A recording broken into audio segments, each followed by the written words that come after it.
Good Good evening, evening, sir. everyone. Good evening, sir. Good evening, sir. Good evening, sir. Evening, sir. Good evening, sir. Good evening, sir.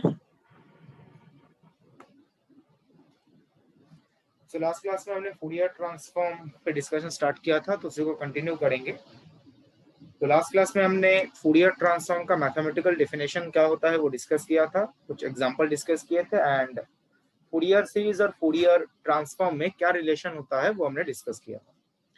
तो next आज के class में हम Fourier transform के related कुछ properties discuss करेंगे, okay, and related examples. ना property discuss करने के पहले आई थिंक कल मैंने फूरियर ट्रांसफॉर्म का जो फिजिकल इंटरप्रिटेशन है वो डिस्कस नहीं किया था, रिलेशन तक ही हुआ था, तो वो पहले एक बार डिस्कस कर लेते हैं, फिजिकल इंटरप्रिटेशन। तो जो फूरियर ट्रांसफॉर्म है उसका फिजिकल इंटरप्रिटेशन, यहाँ पे हम 2 पॉइंट डिस्कस करेंगे जो फूरियर ट्रांसफॉर्म को कैसे हम इंटरप्रेट कर सकते हैं। इनमें से एक आप लोगों ने क्वांटम मैकेनिक्स में पढ़ा है, ठीक है। तो फर्स्ट वन, ये क्वांटम मैकेनिक्स का ही पार्ट है, transformation from position space wave function to k space और momentum space wave function. Quantum में आप लोगों ने पढ़ा होगा जो वेव फंक्शन जो है उसके 2 अलग अलग मैथमेटिकल रिप्रेजेंटेशंस होते हैं, एक पोजीशन स्पेस वेव फंक्शन और एक momentum space wave function. Position space का मतलब हम वेव फंक्शन को in terms of position coordinate लिखते हैं, और मोमेंटम स्पेस में हम वेव फंक्शन को in terms of momentum coordinate लिखते हैं। तो जो हम फूरियर ट्रांसफॉर्म कल डिस्कस किया था हमने, it helps us to transform a position space wave function into a k space और मोमेंटम स्पेस वेव फंक्शन। तो हमारे पास एक पोजीशन स्पेस वेव फंक्शन है Sai in terms of x, x is the position coordinate. इसका अगर आप Fourier transform लेते हैं तो हमें क्या मिलेगा, के स्पेस वेव फंक्शन फाई के। तो साई ऑफ एक्स का फूरियर ट्रांसफॉर्म लेंगे तो हमें क्या मिलेगा, फाई ऑफ के। और इसका मैथमेटिकल फॉर्मूला वही है जो कल हमने डिफरेंट डेफिनेशन यूज किए थे। तो phi k is equal to, जो क्वांटम मैकेनिक्स में यूज किया जाता है वही मैं लिख रहा हूं, 1/√2 pi integration minus infinity to plus infinity psi of x e to the power minus iota k x. तो position space wave function psi of x, इसका फूरियर ट्रांसफॉर्म करेंगे तो हमें के स्पेस वेव फंक्शन मिलेगा। के इज द वेव नंबर, तो ये के स्पेस वेव फंक्शन है। नाउ क्वांटम मैकेनिक्स में जो के स्पेस वेव फंक्शन है उसको मोमेंटम स्पेस वेव फंक्शन भी बोलते हैं, बिकॉज के एंड मोमेंटम, जो मोमेंटम और के है वेव नंबर, ये दोनों रिलेटेड है p equal to h cut k. तो ऐसे भी लिख सकते हैं, जब साई ऑफ एक्स का फूरियर ट्रांसफॉर्म करेंगे तो हमें 5p मिलेगा। 5p क्या है, मोमेंटम स्पेस वेव फंक्शन, और उसका फॉर्मूला ये है। जस्ट यहाँ पे k को p में चेंज किया गया है, अगर आप ध्यान से देखें। एज यू नो, k और p, k is the wave number and p is the momentum, linear momentum. इन दोनों में रिलेशन होता है p equal to h cut k।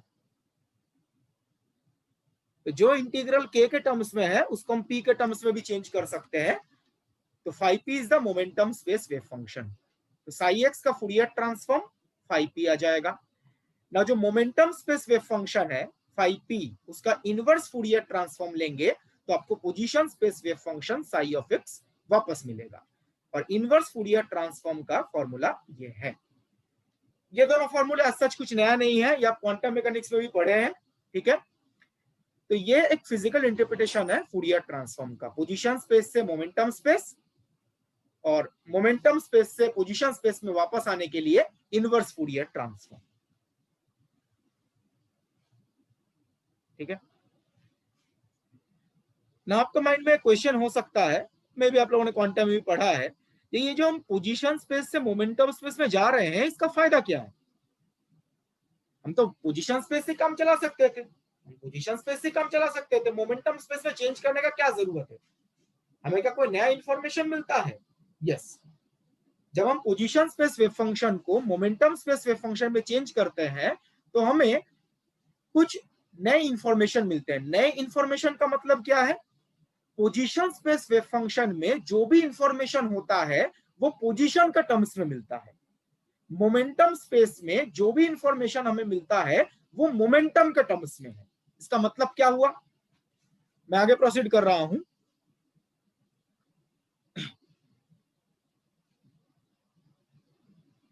देखिए, पोजीशन स्पेस में जो मॉड साई स्क्वायर है, मॉड साई स्क्वायर को चलो क्या बोलते हैं? Position probability density. Position probability density का मतलब है probability of finding the particle per unit length. Per unit length में पार्टिकल मिलने का प्रोबेबिलिटी, ये आप साई ऑफ एक्स से कैलकुलेट करते हैं। Mod Sai square position probability density है। सिमिलरली जो मोमेंटम स्पेस वेव फंक्शन है फाई पी, तो mod phi P whole square, इसको हम बोलते हैं मोमेंटम प्रोबेबिलिटी डेंसिटी। इसका मतलब probability of finding momentum of the particle in unit momentum range. जैसे यहाँ पे पर यूनिट लेंथ में पार्टिकल मिलने का प्रोबेबिलिटी, ये मोमेंटम प्रोबेबिलिटी डेंसिटी क्या रिप्रेजेंट करता है? यूनिट मोमेंटम रेंज में पार्टिकल का मोमेंटम होगा उसका प्रोबेबिलिटी। तो पोजीशन स्पेस में जो प्रोबेबिलिटी आप डिफाइन करते हैं वो पोजीशन का टर्म्स में होता है। मोमेंटम स्पेस में जो हम प्रोबेबिलिटी डिफाइन करते हैं वो मोमेंटम के टर्म्स में होता है। इससे देखिए, जब आप मॉड साई स्क्वायर के साथ dx मल्टीप्लाई करते हैं, मॉड साई स्क्वायर dx, ये क्या रिप्रेजेंट करता है? Probability of finding the particle in the range x to x plus dx। x to x plus dx, इस रेंज में पार्टिकल मिलने का जो प्रोबेबिलिटी है वो इससे कैलकुलेट करते हैं। ठीक है, ये आप लोगों ने क्वांटम में देखा होगा, जब बेसिकली हम किस पार्टिकल मिलने का जो प्रोबेबिलिटी है वो किसी पॉइंट पे कैलकुलेट नहीं करते, प्रोबेबिलिटी हम एक रीजन में कैलकुलेट करते हैं। हम एक पॉइंट पे क्या कैलकुलेट करते हैं? प्रोबेबिलिटी डेंसिटी कैलकुलेट करते हैं।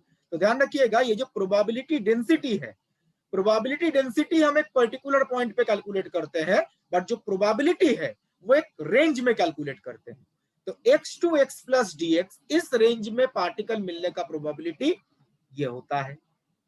सिमिलरली मोमेंटम स्पेस में अगर हम बात करें, mod phi p square dp, ये क्या रिप्रेजेंट करेगा? Probability of finding momentum of the particle in the range p and p plus dp। Particle का मोमेंटम इस रेंज में होगा, इसका प्रोबेबिलिटी हम यहां से कैलकुलेट करते हैं। तो जो मोमेंटम स्पेस वेव फंक्शन है वो हमें ये प्रोबेबिलिटी कैलकुलेट करने में हेल्प करता है। इससे हमें क्या पता चलता है? पार्टिकल का मोमेंटम एक सर्टेन रेंज में होगा, ये प्रोबेबिलिटी हम यहां से कैलकुलेट करते हैं। तो पोजीशन से रिलेटेड जो प्रोबेबिलिटीज है, पार्टिकल का पोजीशन x और x प्लस dx के बीच में होगा, ये हम कहां से कैलकुलेट करेंगे? इस पार्ट से। और पार्टिकल का मोमेंटम इस रेंज में होगा p to p plus dp, वो हम इस मोमेंटम स्पेस वेव फंक्शन से कैलकुलेट कर सकते हैं।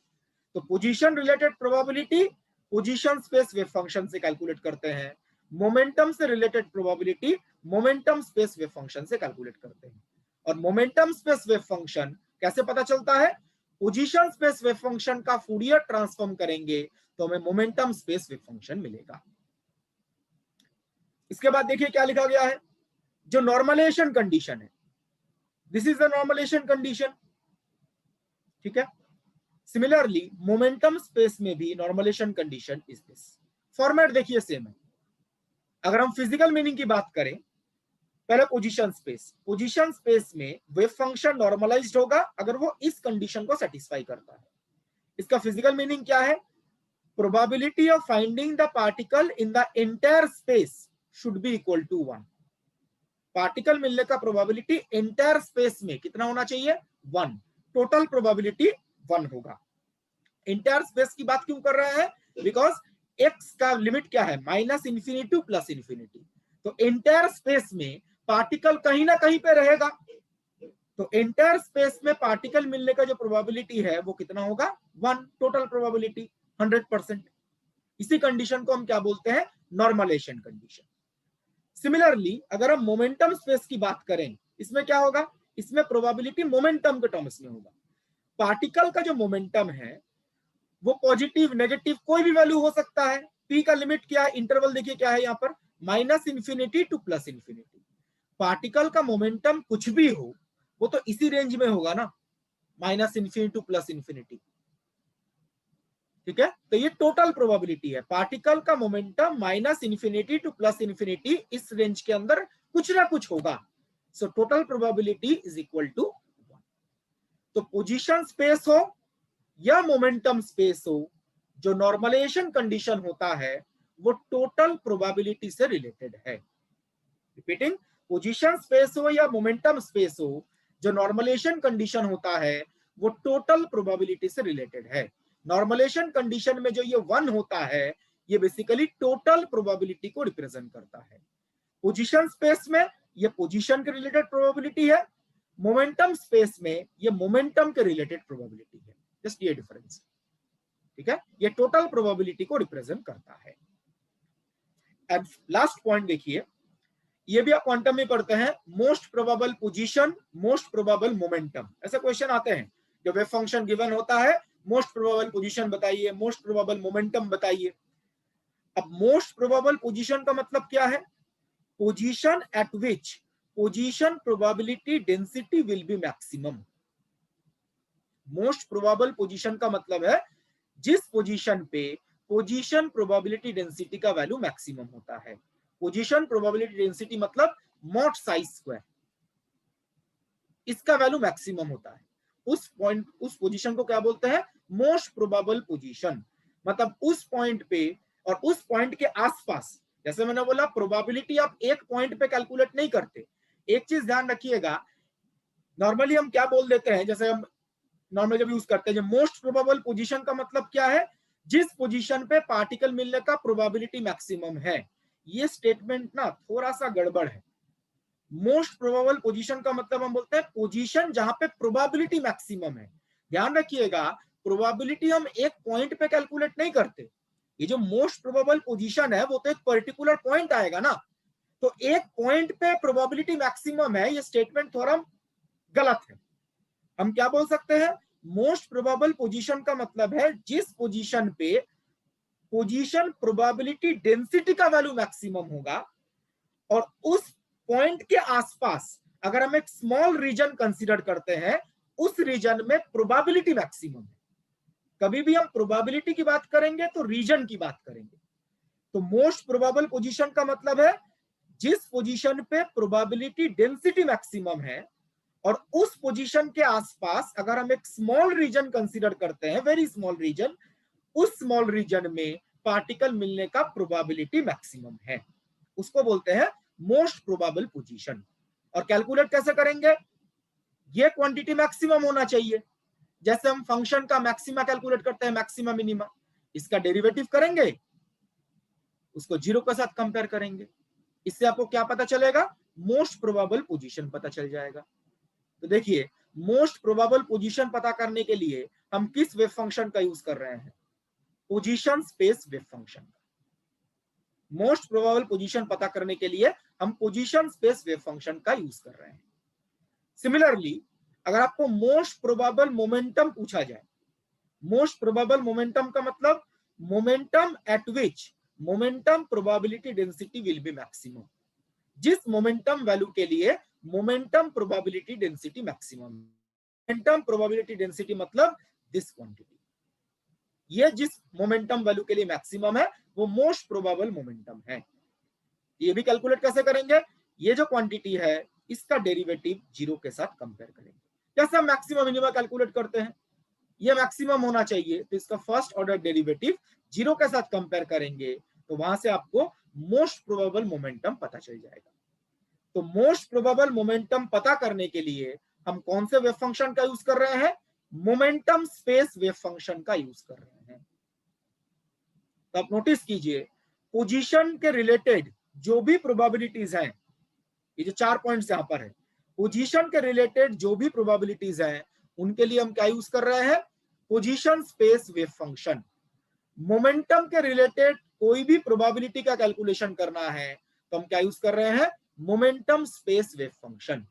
और हमें मोमेंटम स्पेस वेव फंक्शन कैसे पता चलेगा, जो पोजीशन स्पेस वेव फंक्शन है, जो पोजीशन स्पेस वेव फंक्शन है, उसका फूरियर ट्रांसफॉर्म करेंगे तो momentum space wave function, momentum space wave function का इनवर्स फूरियर ट्रांसफॉर्म करेंगे तो पोजीशन स्पेस वेव फंक्शन। ठीक है, मैंने यहाँ पे मोस्ट प्रोबेबल पोजीशन का मतलब बताया था। मोस्ट प्रोबेबल पोजीशन का मतलब है जिस पोजीशन पे प्रोबेबिलिटी डेंसिटी मैक्सिमम है, मतलब ये जो क्वांटिटी है मॉड साइज स्क्वायर ये मैक्सिमम है, और इस पोजीशन के आसपास अगर आप एक स्मॉल रीजन कंसीडर करते हैं, उस स्मॉल रीजन के अंदर पार्टिकल मिलने का प्रोबेबिलिटी मैक्सिमम है। तो जब हम एक पर्टिकुलर पॉइंट की बात करेंगे तब बोलेंगे प्रोबेबिलिटी डेंसिटी मैक्सिमम है, और उस पॉइंट के अबाउट जब एक स्मॉल रीजन कंसीडर करेंगे उस रीजन में प्रोबेबिलिटी मैक्सिमम होगा। तो उस पॉइंट को क्या बोलते हैं? Most probable position of the particle. तो पोजीशन स्पेस और मोमेंटम स्पेस वेव फंक्शन से हमें ये इंफॉर्मेशन पता चल सकता है। और position space and momentum space wave function किससे रिलेटेड है? फूरियर ट्रांसफॉर्म से रिलेटेड है। ओके, अभी तक जो बताया गया इसमें किसी को कोई डाउट है तो प्लीज आस्क।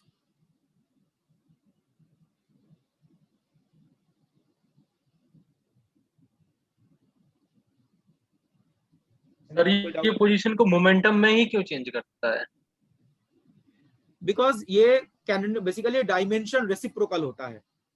ये जो फूरियर ट्रांसफॉर्म है ये एक वेरिएबल मतलब एक स्पेस से दूसरे स्पेस में ट्रांसफॉर्म करता है, वेरिएबल रेसिप्रोकल होता है। जैसे p equal to h cut k, तो k का डायमेंशन क्या होता है? लेंथ का इनवर्स होता है ना। Yes sir. ठीक है, तो x का डायमेंशन लेंथ का है, k का डायमेंशन इनवर्स लेंथ का है, तो ये रेसिप्रोकल स्पेस में कन्वर्ट करता है बेसिकली। ठीक है, जैसे पोजीशन से मोमेंटम या टाइम से फ्रीक्वेंसी, जैसे कल हमने पढ़ा था t टाइम और ओमेगा फ्रीक्वेंसी, तो फ्रीक्वेंसी इक्वल टू क्या होता है? 1 अपॉन टाइम। तो Fourier transform basically reciprocal space में कन्वर्ट करता है। जो आप लोग और एक चीज आप लोगों ने आई थिंक सॉलिड स्टेट में भी पढ़ा है, डायरेक्ट लैटिस, रेसिप्रोकल लैटिस, अभी आप लोग पढ़ते हैं। ठीक है, तो वो भी चीज होता है जो रेसिप्रोकल डायरेक्ट लैटिस से रेसिप्रोकल लैटिस में जाने के लिए हमें फूरियर ट्रांसफॉर्म का हेल्प लेना पड़ता है।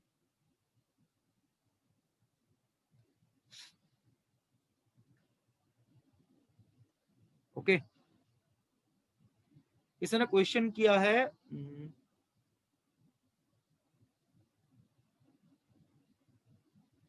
नहीं, मैंने बोला हम प्रोबेबिलिटी जो है वो एक रीजन में कैलकुलेट करते हैं। जैसे मैंने यहाँ पे बोला, देखिए जो मोस्ट प्रोबेबल पोजीशन है, सपोज ये आपने कैलकुलेट किया और यहां से आपका मोस्ट प्रोबेबल पोजीशन पता चल गया। Suppose XMP is the most probable position, ये आपने यहां से पता कर लिया। इसका मतलब मैं क्या बोल रहा हूं? Suppose this is x axis, यहां पे ये पॉइंट है XMP। तो मोस्ट प्रोबेबल पोजीशन का मतलब है इस पॉइंट पे प्रोबेबिलिटी मैक्सिमम बोलना गलत है। हम एक पॉइंट पे प्रोबेबिलिटी कैलकुलेट नहीं करते। इस पॉइंट पे क्या मैक्सिमम है? प्रोबेबिलिटी डेंसिटी का वैल्यू मैक्सिमम है। इस पॉइंट पे प्रोबेबिलिटी डेंसिटी का वैल्यू मैक्सिमम है, तो इस पॉइंट पे मॉड साइज स्क्वायर जो है इसका वैल्यू मैक्सिमम होगा। अगर आपने इस पॉइंट के अबाउट एक स्मॉल रीजन कंसीडर किया, वेरी स्मॉल, एक स्मॉल रीजन कंसीडर किया, इस रीजन में probability maximum,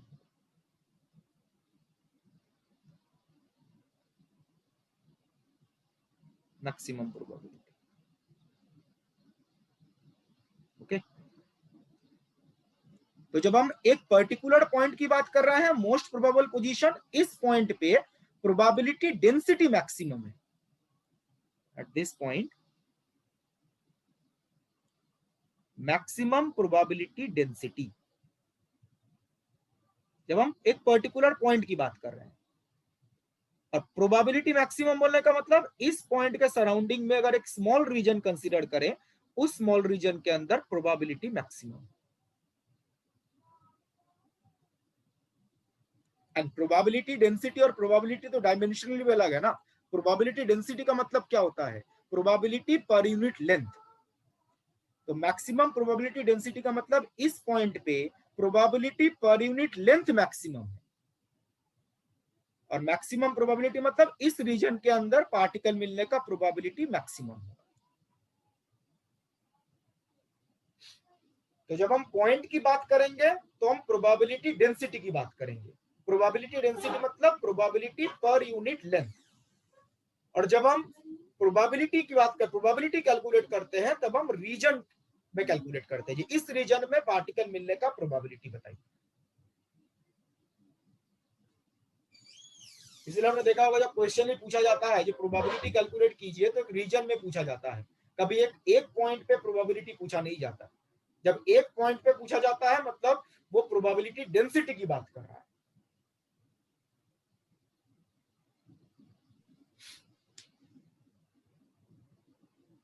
any other question?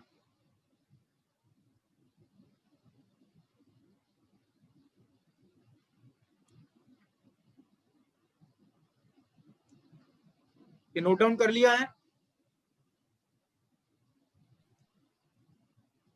Yes sir.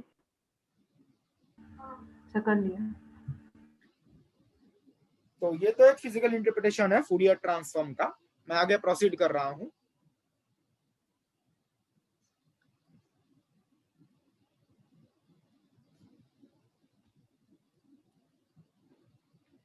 Second, जैसे हम पोजीशन स्पेस और मोमेंटम स्पेस या के स्पेस की बात कर रहे थे, सिमिलरली हम टाइम डोमेन और फ्रीक्वेंसी डोमेन के बीच में भी रिलेशन पता कर सकते हैं। मतलब transformation from a function in the time domain to a function in the frequency domain. Suppose we have a function f in the time domain,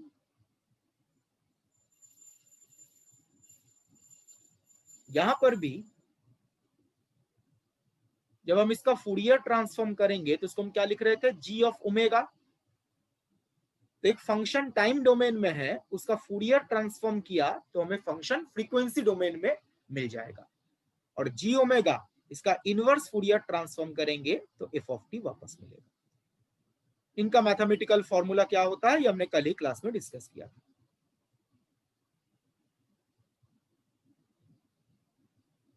तो टाइम डोमेन से फ्रीक्वेंसी डोमेन में कन्वर्ट करने के लिए फूरियर ट्रांसफॉर्म, और frequency domain से time domain में convert करने के लिए इनवर्स फूरियर ट्रांसफॉर्म। और जैसा मैंने बताया यहां पर भी हम टाइम फ्रीक्वेंसी की बात क्यों कर रहे हैं? फूरियर ट्रांसफॉर्म में हम डायरेक्ट स्पेस और रेसिप्रोकल स्पेस को रिलेट करते हैं। तो अब देखिए अगर आप डायमेंशन चेक करें टाइम और फ्रीक्वेंसी, फ्रीक्वेंसी होता है 1 अपॉन टाइम। तो अगर f ऑफ t, इसमें t क्या है? टाइम है। ओमेगा क्या है? 1 अपॉन टाइम है, रेसिप्रोकल स्पेस। ठीक है, तो अगर हम बोले ये डायरेक्ट स्पेस है, टी वाला जो क्वांटिटी पार्ट है, तो डायरेक्ट स्पेस का फूरियर ट्रांसफॉर्म करेंगे तो रेसिप्रोकल स्पेस, और रेसिप्रोकल स्पेस का इनवर्स फूरियर ट्रांसफॉर्म करेंगे तो direct space. Time and 1 upon time, 1 upon time is nothing but frequency. ना इंपॉर्टेंट पार्ट है, हमारे पास एक फंक्शन टाइम डोमेन में था, उसका फूरियर ट्रांसफॉर्म करके आपने फ्रीक्वेंसी डोमेन में चेंज कर दिया। इससे हमें नया क्या पता चल रहा है? इससे फायदा क्या है? इस समय क्या पता चल रहा है? फूरियर ट्रांसफॉर्म कैलकुलेट करने पे हमें बेसिकली फंक्शन का फ्रीक्वेंसी कंपोनेंट पता चलता है। जब हम किसी फंक्शन को टाइम डोमेन से फ्रीक्वेंसी डोमेन में लेके जाते हैं तो हमें फंक्शन का फ्रीक्वेंसी कंपोनेंट पता चलता है। इसका मतलब क्या हुआ? इसका मतलब है, मैं थोड़ा फूरियर सीरीज से रिलेट करने की कोशिश करता हूं तो समझने में आसानी है।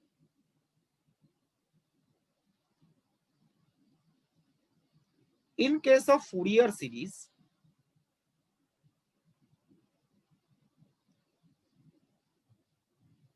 हम एक नॉन साइनसॉइडल पीरियोडिक फंक्शन को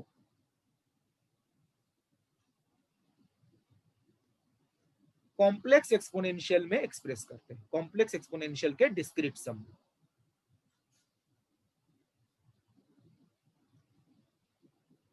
summation over n cn exponential iota 2 पाई nt अपॉन b माइनस। एक नॉन साइनसॉइडल पीरियोडिक फंक्शन को हम ऐसे लिख सकते हैं।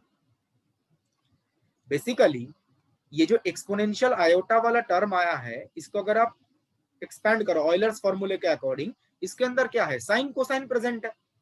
तो फूरियर सीरीज से बेसिकली हम क्या कर रहे हैं, एक नॉन साइनसॉइडल पीरियोडिक फंक्शन को साइन और कोसाइन का फॉर्म में एक्सप्रेस कर रहे हैं। साइन कोसाइन मतलब ये कॉम्प्लेक्स एक्सपोनेंशियल, इस फॉर्म में एक्सप्रेस कर रहे हैं।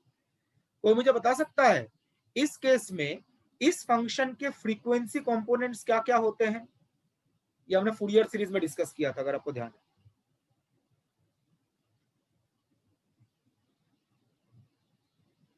इस फंक्शन का टाइम पीरियड कितना होता था एफ ऑफ टी का? b minus a by n. b minus a by n. मैं एफ ऑफ टी का पूछ रहा हूं, हार्मोनिक्स का नहीं। b माइनस ए होता है, ठीक है, और इसका जो फ्रीक्वेंसी है वो होता है 1 अपॉन b माइनस ए। तो जो ओरिजिनल फंक्शन है उसका टाइम पीरियड है b minus A and frequency होता है 1 अपॉन b माइनस ए। नाउ इसका जब आप फूरियर ट्रांसफॉर्म करते हैं, फूरियर सीरीज एक्सपेंशन करते हैं, उसके अंदर फंडामेंटल फ्रीक्वेंसी, ओवरटोन्स आते हैं। जो फंडामेंटल फ्रीक्वेंसी टर्म होता है उसका फ्रीक्वेंसी कितना होता है? एनीवन? सपोज ये F1 है या Fe है, सपोज जो फंडामेंटल फ्रीक्वेंसी है उसका फ्रीक्वेंसी कितना होता है?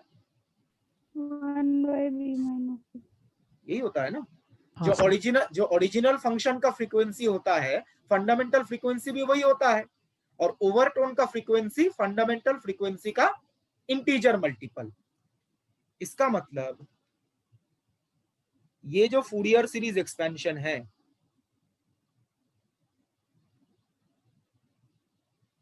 इस एक्सपेंशन में जो फंडामेंटल फ्रीक्वेंसी टर्म है उसका फ्रीक्वेंसी f है, first overtone frequency 2f, second overtone 3f and so on.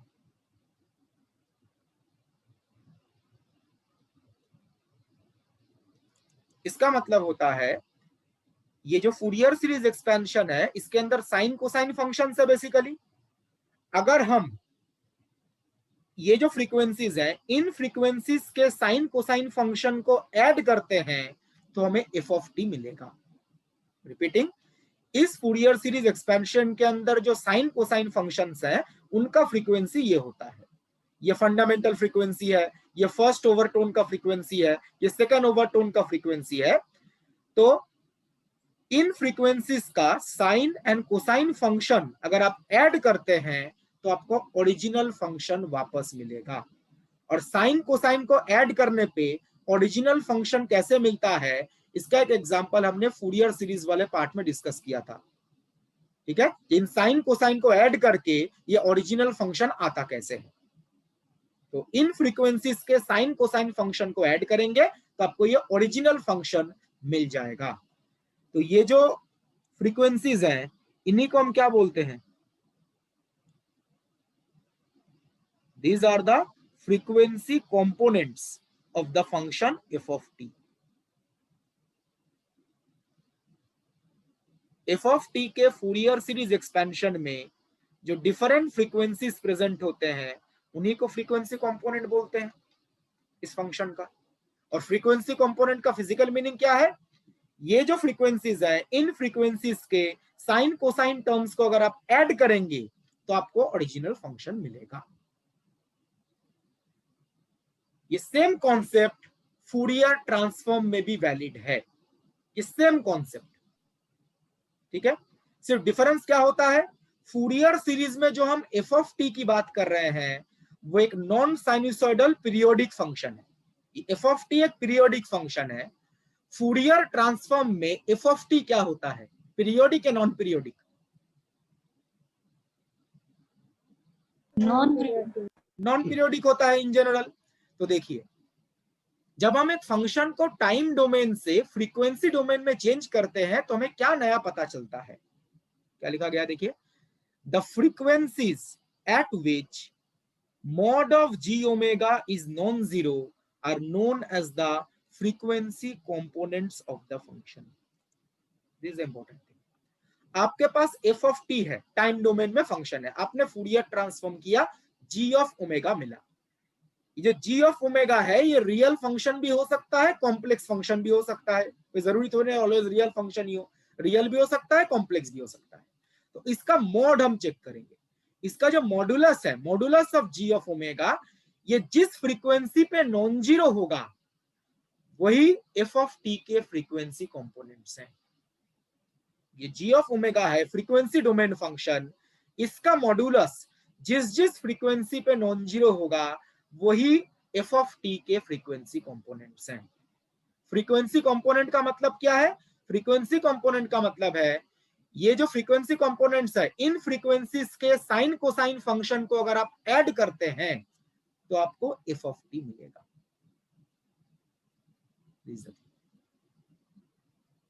तो फूरियर सीरीज में फ्रीक्वेंसी कंपोनेंट ये होता है।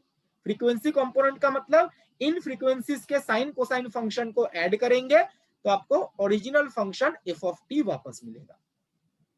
ओके, इस केस में फ्रीक्वेंसी कंपोनेंट कैसे पता करेंगे?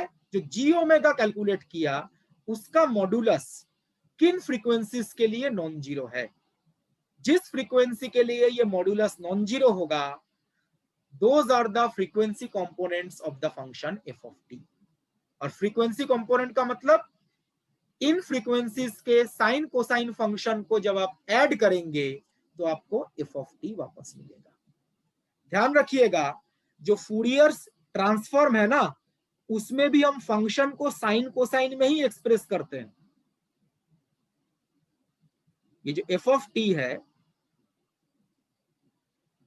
it is equal to 1 by 2 pi minus infinity to plus infinity g of omega e to the power plus iota omega t, यही फॉर्मूला होता है। आप यहाँ पे नोटिस कीजिए इसके अंदर जो ये e to the power iota omega t है, ये बेसिकली इसके अंदर साइन और कोसाइन ही तो है।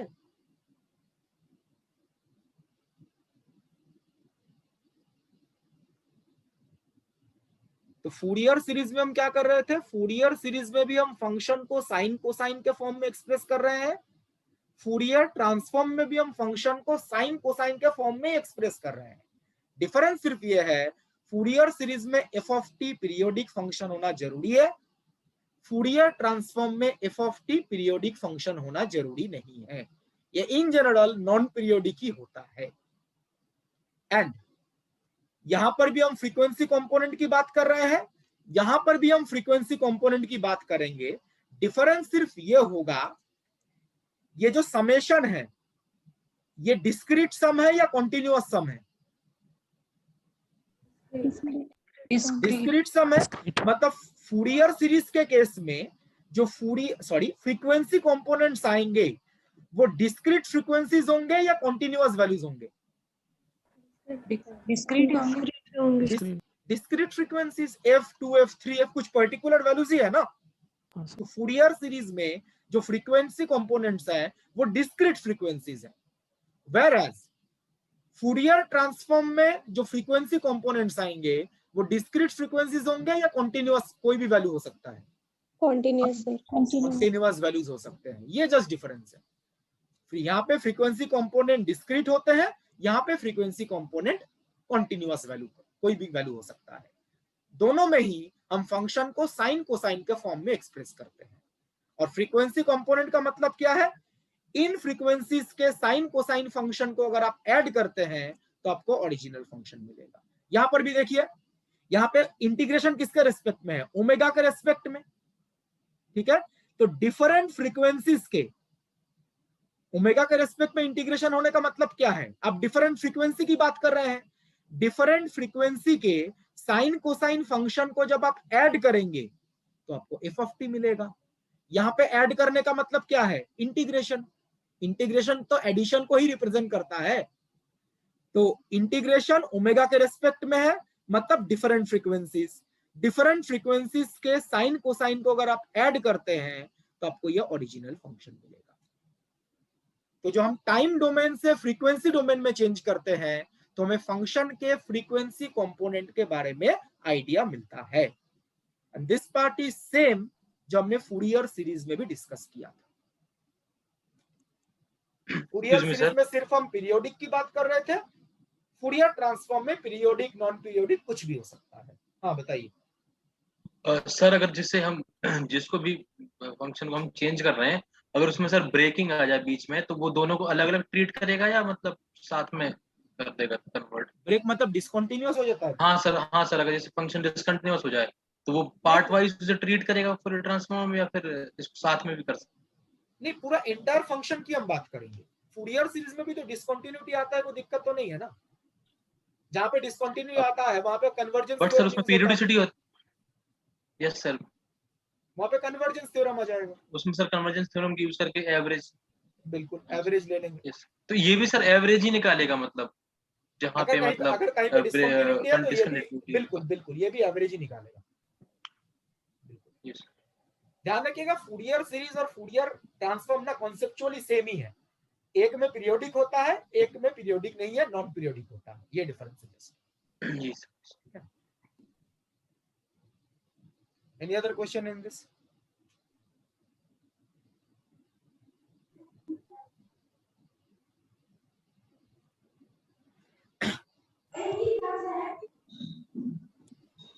तो these are the two physical interpretations of Fourier transform। तो मैं आगे प्रोसीड करूंगा। नेक्स्ट हम फूरियर ट्रांसफॉर्म के रिलेटेड कुछ प्रॉपर्टीज डिस्कस करेंगे।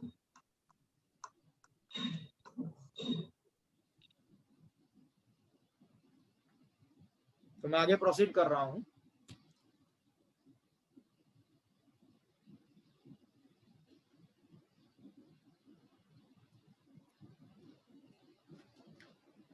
सो फर्स्ट प्रॉपर्टी जो हम डिस्कस करेंगे वो है change of scale property of Fourier transform. Change of scale property क्या है ये?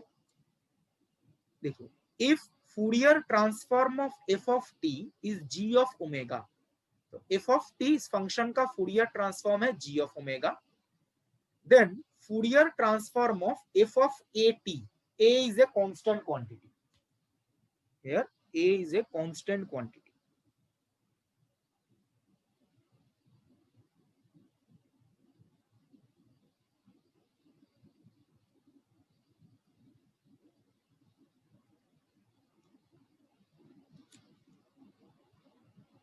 तो एफ ऑफ टी का फूरियर ट्रांसफॉर्म अगर जी ऑफ ओमेगा है तो एफ ऑफ ए टी का फूरियर ट्रांसफॉर्म क्या होगा? मतलब फंक्शन में टी के बदले ए टी रिप्लेस हो गया, ए एक कांस्टेंट क्वांटिटी है, तो इस नए फंक्शन का फूरियर ट्रांसफॉर्म क्या होगा वो हमें इस प्रॉपर्टी से पता चलता है। तो इस फंक्शन का फूरियर ट्रांसफॉर्म है 1/a g of omega by a. 1/a g of omega by a, मतलब ये जो जी ऑफ ओमेगा था यहाँ पे ओमेगा के बदले क्या चला आएगा? ओमेगा बाई ए। ठीक है, अब ये प्रॉपर्टी आया कैसे? काफी आसानी से हम प्रूफ कर सकते हैं। देखिए, Fourier transform of f of t, it is g of omega. यहां पे क्या कोई डेफिनेशन मेंशन किया गया है? कौन सा डेफिनेशन है? कुछ मेंशन नहीं किया गया। इसका मतलब कोई भी डेफिनेशन यूज करो यही प्रॉपर्टी वैलिड है। 1 2 3 4 4 डेफिनेशन बताए गए थे, कोई भी यूज करो यही प्रॉपर्टी वैलिड है। तो मैं डेफिनेशन 1 के अकॉर्डिंग ये प्रूफ कर रहा हूं। तो जी ऑफ ओमेगा, अब बाकियों को लेकर चेक कर सकते हैं, सेम प्रॉपर्टी वैलिड है। It is integration of f of T e to the power minus iota omega t।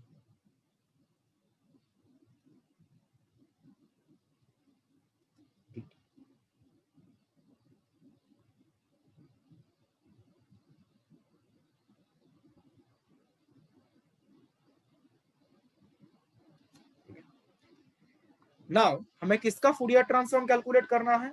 F of a T.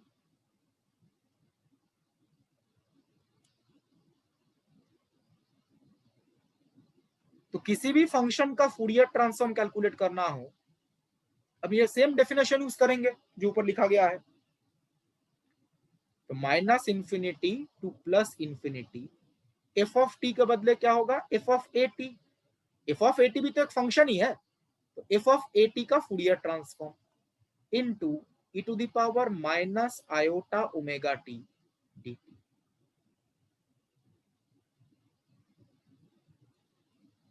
ध्यान रखिएगा, यहाँ पे एफ ऑफ टी का फूरियर ट्रांसफॉर्म है, तो यहाँ पे इंटीग्रेशन में एफ ऑफ टी आया है। यहाँ पे एफ ऑफ ए टी का फूरियर ट्रांसफॉर्म है, तो यहाँ पे एफ ऑफ ए टी आया है। गलती से यहाँ पे ए टी चेंज मत कर दीजिएगा, ये पार्ट सेम ही रहता है। यहाँ पे just function F of t के बदले एफ ऑफ ए टी है, ठीक है। इस फंक्शन का फूरियर ट्रांसफॉर्म है, तो एफ ऑफ ए टी आया है यहाँ पर। नाउ यहाँ पे वेरिएबल चेंज करेंगे, देखिए a इंटू स्मॉल टी, इसको एक नया वेरिएबल कैपिटल टी एज्यूम कर लिया गया। तो small t will be equal to 1/a into capital T. So dt will be equal to 1/a d capital T। Just हम यहाँ पे वेरिएबल चेंज कर रहे हैं, ए टी के बदले कैपिटल टी सब्स्टिट्यूट कर दिया। तो देखते हैं इंटीग्रल क्या चेंज होता है फॉर्मेट में। लिमिट तो सेम ही रहेगा, minus infinity to plus infinity, f of a t के बदले capital F of capital T into e to the power minus iota omega small t के बदले capital T upon a and d t के बदले 1/a D capital T. तो यहाँ पे A T, इसके बदले कैपिटल टी रिप्लेस किया गया। जो स्मॉल टी था, स्मॉल टी के बदले capital T by A and d t के बदले 1/a डी टी, जो यहाँ पे कैलकुलेशन किया गया, ये जस्ट रिप्लेस कर दिए गए। तो यहाँ पे इंटीग्रेशन किसके रेस्पेक्ट में है, कैपिटल टी के रेस्पेक्ट में है। तो ये 1/a जो है ये तो कांस्टेंट है, इसको इंटीग्रेशन के बाहर लिख सकते हैं। तो 1/a minus infinity to plus infinity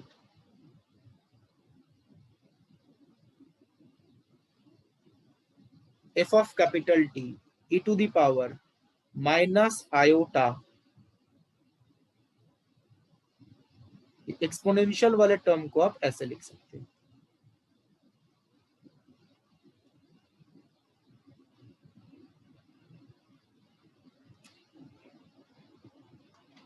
just step में क्या किया गया, जो 1/a कांस्टेंट है उसको इंटीग्रेशन के बाहर लिखा गया है, और यहाँ पे जो t बाई ए था एक्सपोनेंशियल में, ये 1/a को ओमेगा के साथ लिख दिया गया, omega by A into capital T. अब आप नोटिस करके देखिए, ये इंटीग्रल और ये इंटीग्रल सिमिलर फॉर्मेट का है।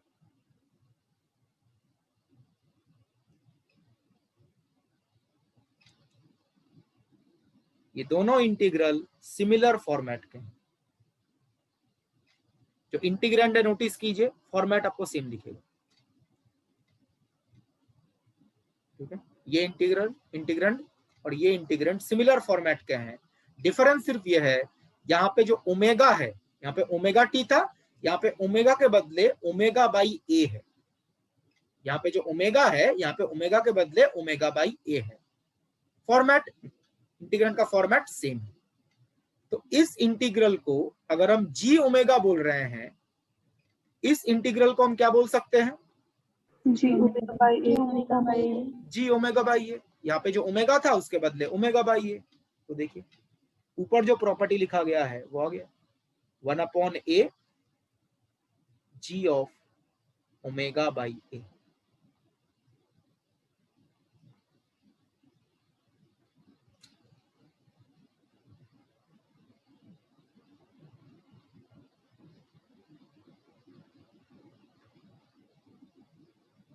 इस टॉपिक किसी को डाउट है तो please ask.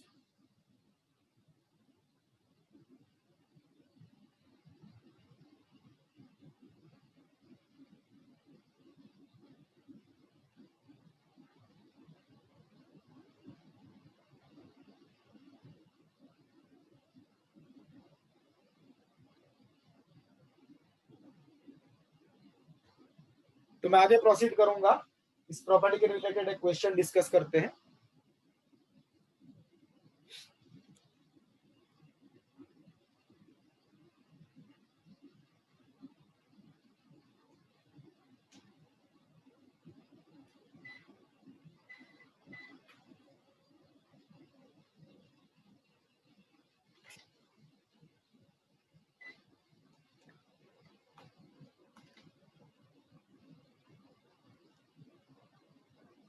Please try to solve this question.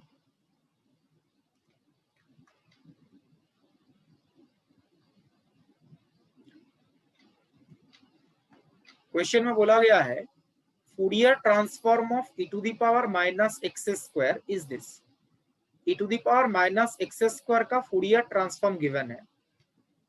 Fourier transform of e to the power minus 8x square. तो एक फंक्शन का फूरियर ट्रांसफॉर्म गिवन है और दूसरे फंक्शन का फूरियर ट्रांसफॉर्म पूछा गया है। ठीक है, इस क्वेश्चन में अब चेंज ऑफ स्केल प्रॉपर्टी कैसे अप्लाई कर सकते हैं ये आपको आइडेंटिफाई करना है। जब आपको चेंज ऑफ स्केल प्रॉपर्टी यहाँ पे एप्लीकेबल होगा। क्वेश्चन में जो इंफॉर्मेशन गिवन है वो है e to the power minus x square का Fourier transform. It is under root pi e to the power minus k square by 4।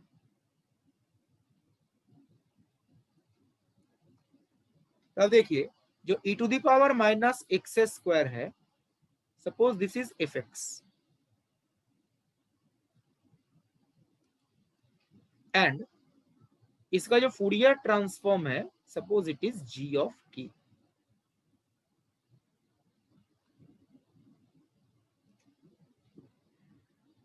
Now हमें e to the power minus 8x square का Fourier transform calculate करना है। अब मुझे बताइए e to the power minus 8x square को क्या हम e to the power x square इससे रिलेट कर सकते हैं? जैसे f ऑफ x अगर ये है, f ऑफ x है e to the power minus x square. मेरा क्वेश्चन है e to the power minus 8x square को क्या हम इस f के फॉर्म में लिख सकते हैं? हाँ सर। हाँ सर। क्या होगा?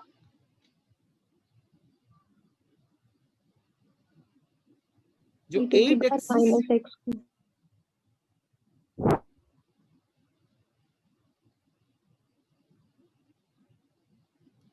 इसको हम ऐसे लिख सकते हैं 8x स्क्वायर को यस हाँ sir. 2 root x whole square. अब आप यहाँ पे नोटिस कीजिए ये e to the power x square था, ये x का स्क्वायर था और यहाँ पे 2 रूट 2x इसका स्क्वायर है। तो क्या हम इस फंक्शन को ये लिख सकते हैं f ऑफ 2 रूट 2x। यहाँ पे f ऑफ x है तो x का स्क्वायर है, यहाँ पे x के बदले किसका स्क्वायर आ रहा है 2 रूट 2। तो इसको अगर हम fx बोलते हैं इसके हम f ऑफ 2 रूट 2x बोल सकते हैं। एंड ये इस फॉर्मेट का है f ऑफ ax, जो अभी हम चेंज ऑफ स्केल प्रॉपर्टी में डिस्कस कर रहे हैं। a कांस्टेंट है, यहाँ पे a का वैल्यू कितना है 2 रूट 2। तो दिस फंक्शन ये f ऑफ ax इस फॉर्मेट का है। a is 2 root 2। तो इसका फूरियर ट्रांसफॉर्म क्या होगा according to change of scale property? 1 upon a g of omega by a, यहाँ पे ओमेगा के बदले k है, k अपॉन a।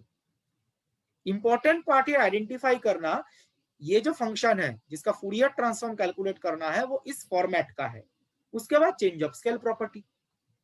ए का वैल्यू रिप्लेस कर दीजिए यहाँ पर, इट इज 1/2√2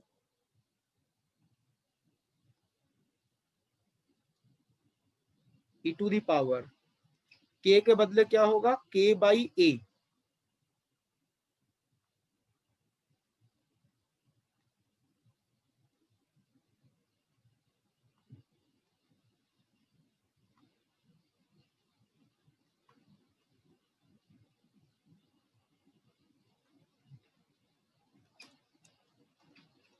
ये g ऑफ k है, this is g of k, k के बदले क्या होगा k/a, k/a मतलब k/√2, तो यहाँ पे जो k² था k के बदले k/a इंटू √π भी है, वो भी लिखना पड़ेगा।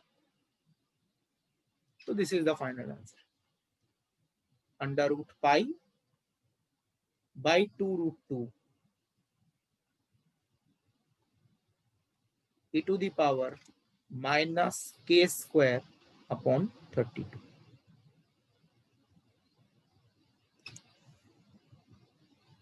तो इस तरीके से change of scale property use करके हम इस क्वेश्चन को सॉल्व कर सकते हैं। इस स्टेप में कोई डाउट है तो please ask.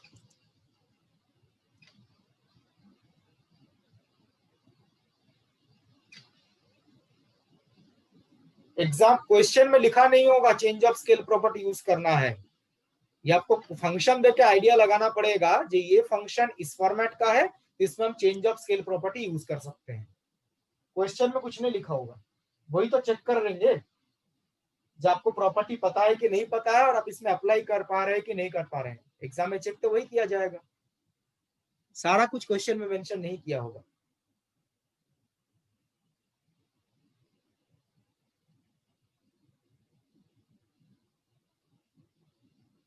I think clear everyone, मैं आगे प्रोसीड करूंगा।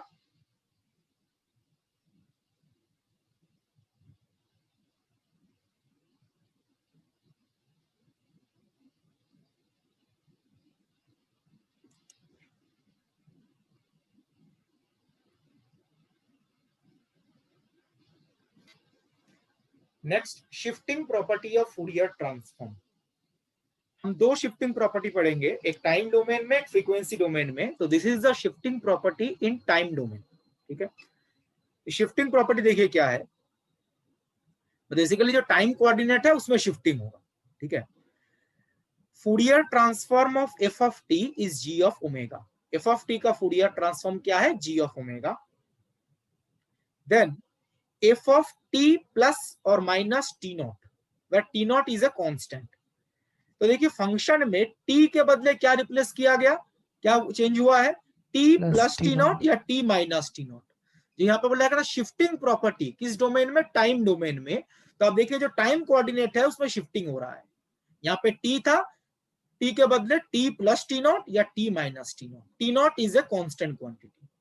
तो अगर टाइम कोऑर्डिनेट में शिफ्टिंग हो रहा है प्लस टी नॉट या माइनस टी नॉट, तो इस नए फंक्शन का फूरियर ट्रांसफॉर्म क्या होगा, इस फंक्शन का फूरियर ट्रांसफॉर्म, ठीक है। यहां पे ध्यान रखिएगा डेफिनेशन के अकॉर्डिंग रिजल्ट थोड़ा डिफरेंट होता है। पहले क्या लिखा गया है, अकॉर्डिंग टू डेफिनेशन 1 and 3, 1 और 3 सिमिलर होता है, तो इसके अकॉर्डिंग प्रॉपर्टी भी सेम आएगा। देखिए तो डेफिनेशन 1 and 3 के अकॉर्डिंग इस फंक्शन का फूरियर ट्रांसफॉर्म होगा e to the power plus minus e to the power iota, sorry e to the power plus minus iota omega t naught g of omega. Be careful, यहां पे जब t plus t not है, जब यहां पे plus sign है तो यहां पे भी प्लस साइन होगा। जब यहां पर माइनस साइन है लेफ्ट हैंड साइड में, तो यहां पर भी राइट हैंड साइड में माइनस साइन है। प्लस के लिए प्लस, माइनस के लिए माइनस। मतलब ये जी ऑफ ओमेगा है, इसके साथ ये एक्स्ट्रा एक टर्म मल्टीप्लिकेशन में आ जाएगा। ये टर्म क्यों आ रहा है मल्टीप्लिकेशन में, अभी डिस्कस कर रहे हैं। एग्जाम के लिए साइन के बारे में थोड़ा केयरफुल रहिएगा। लेफ्ट हैंड साइड में प्लस साइन है तो राइट हैंड साइड में भी प्लस साइन है, लेफ्ट हैंड साइड में माइनस है तो राइट में भी माइनस साइन है। और किस डेफिनेशन के अकॉर्डिंग है, 1 and 3। तो क्वेश्चन में जो डेफिनेशन गिवन होगा 1 रहे 3 रहे, ये प्रॉपर्टी वैलिड है। अगर सेकंड डेफिनेशन या फोर्थ डेफिनेशन रहता है तब क्या होगा, देखिए तब इस फंक्शन का फूरियर ट्रांसफॉर्म ये आएगा। सिर्फ साइन में चेंज हुआ है, नोटिस कीजिए। सेकंड डेफिनेशन के अकॉर्डिंग लेफ्ट हैंड साइड में जब प्लस साइन है t प्लस टी नॉट, तो राइट हैंड साइड में यहाँ पे माइनस साइन आएगा, और लेफ्ट हैंड साइड में जब माइनस साइन है t माइनस टी नॉट, तो राइट हैंड साइड में प्लस साइन आएगा। तो प्लस, लेफ्ट हैंड साइड में प्लस, राइट हैंड साइड में माइनस, लेफ्ट हैंड साइड में माइनस, राइट हैंड साइड में प्लस। ये किस डेफिनेशन के अकॉर्डिंग है? 2 and 4। And this is shifting property in time domain. Shifting property क्यों बोला गया है? यहाँ पे एफ ऑफ टी था, यहाँ पे टाइम कोऑर्डिनेट में शिफ्टिंग हुआ है, और इस शिफ्टिंग की वजह से फूरियर ट्रांसफॉर्म में क्या चेंज आएगा वो हम यहाँ पे देख रहे हैं। ठीक है, अब ये आया कैसे डिस्कस करते हैं। तो मैं यहां पर डेफिनेशन 2 के अकॉर्डिंग प्रूफ कर रहा हूं। तो Fourier transform of f of t is g of omega.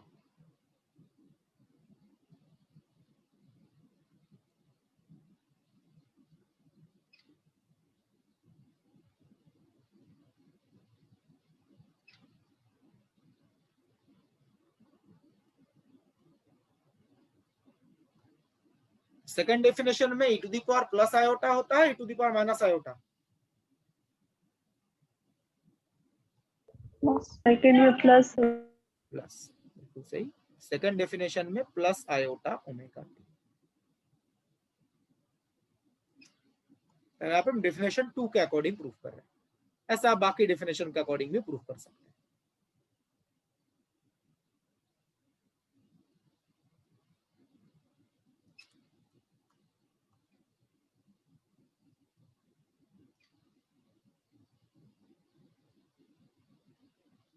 F of t plus minus t not, time coordinate में शिफ्ट हुआ है, टी के बदले टी प्लस टी नॉट या T minus t not, T not is a constant. इसका Fourier transform, तो according to the definition हम देखिए क्या लिख सकते हैं। फंक्शन के बदले ये लिखेंगे f of t plus minus t naught e to the power iota omega t dt। जितने भी ये प्रॉपर्टीज है ना, वो प्रूफ जब किया जाता है तो ये डेफिनेशन को ही यूज किया जाता है। ये जो डेफिनेशन है फूरियर ट्रांस, इसी को यूज करके ये सारे प्रॉपर्टीज जो है प्रूफ किए जाते हैं। तो यहां पर भी हम मेथड ऑफ सब्स्टिट्यूशन यूज करेंगे। t plus minus t not, इसको एक नया वेरिएबल एज्यूम कर लेते हैं, capital T.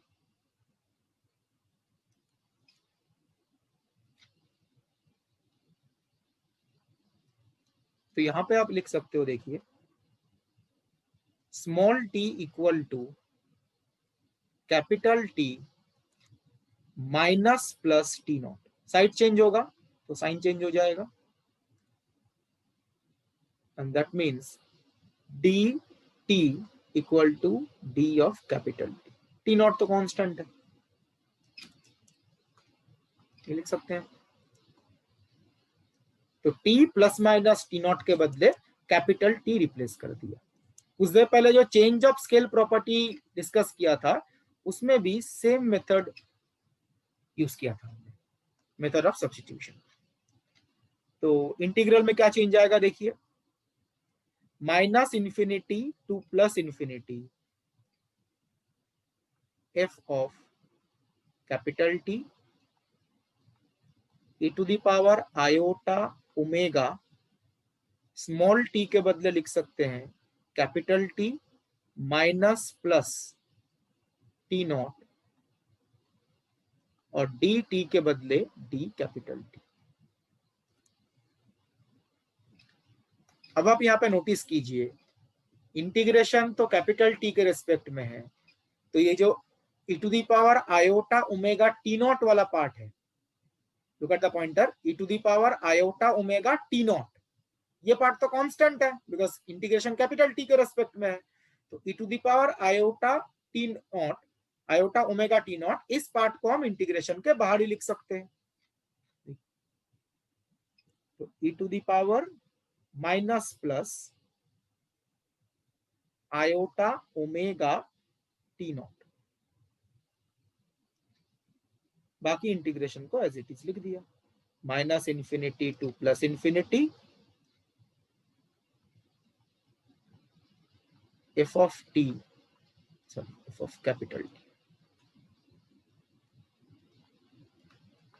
e to the power iota omega capital T d capital T.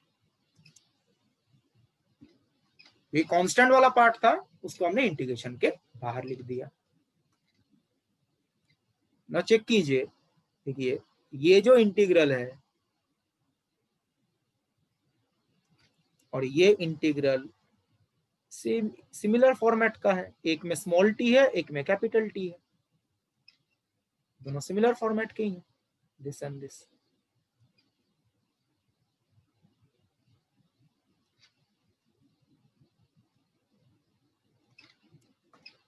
ये जो इंटीग्रल है इसमें स्मॉल टी है, इस इंटीग्रल में कैपिटल टी है, फॉर्मेट तो सेम ही है।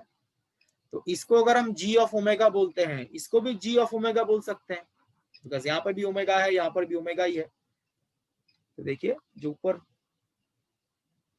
प्रॉपर्टी लिखा गया है वो आ जाएगा, e to the power minus plus iota omega t naught into integral के बदले g ऑफ ओमेगा।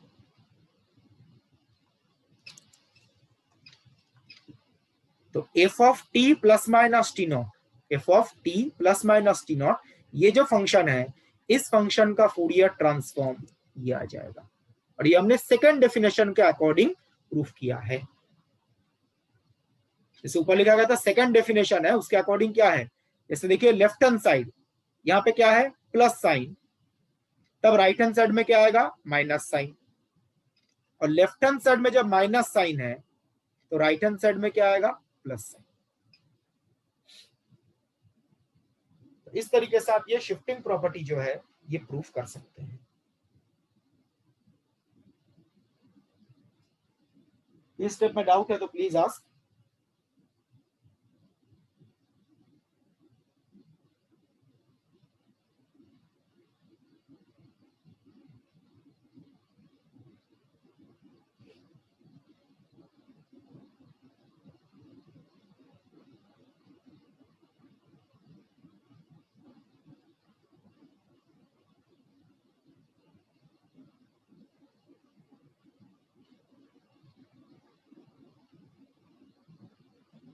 तो नेक्स्ट हम शिफ्टिंग प्रॉपर्टी के रिलेटेड क्वेश्चन डिस्कस करते हैं जो गेट एग्जामिनेशन में पूछा गया था।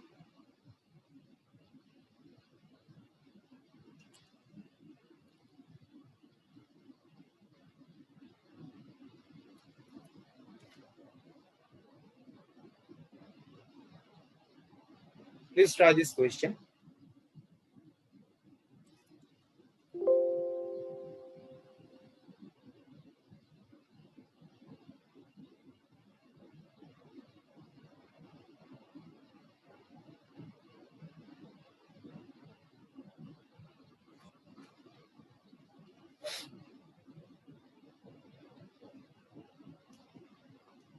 गेट 2015 का क्वेश्चन है।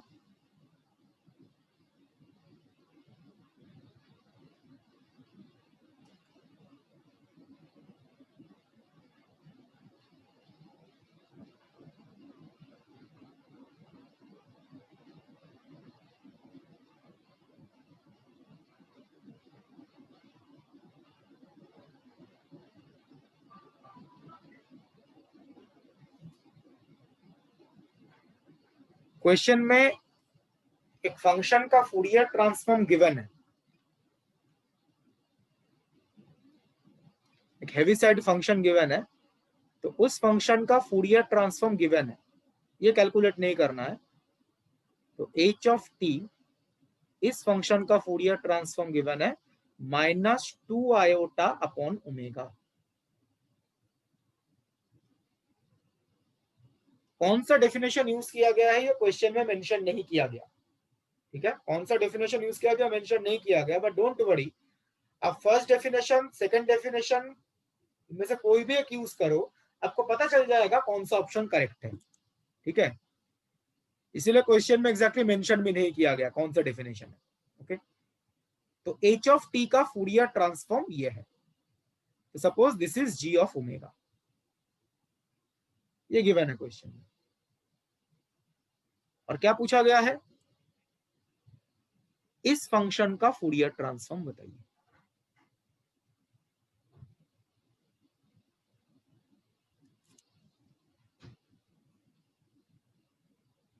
ठीक है, तो इसमें आप देख सकते हैं, इसमें shifting property in time domain की यूज करेंगे। जिस फंक्शन का फूरियर ट्रांसफॉर्म कैलकुलेट करने को बोला गया, दिस वन, इसके अंदर एक टर्म यह है एच टी प्लस हाफ और यह है एच टी माइनस हाफ। ये क्या T plus t not format का नहीं है, जो भी डिस्कस किया हमने, T plus t not constant होता है, इस केस में हाफ है, और ये टी माइनस टी नॉट। तो Fourier transform of first part जो है 1/2 तो कांस्टेंट है, वो तो बाद में मल्टीप्लाई कर देंगे, t प्लस हाफ,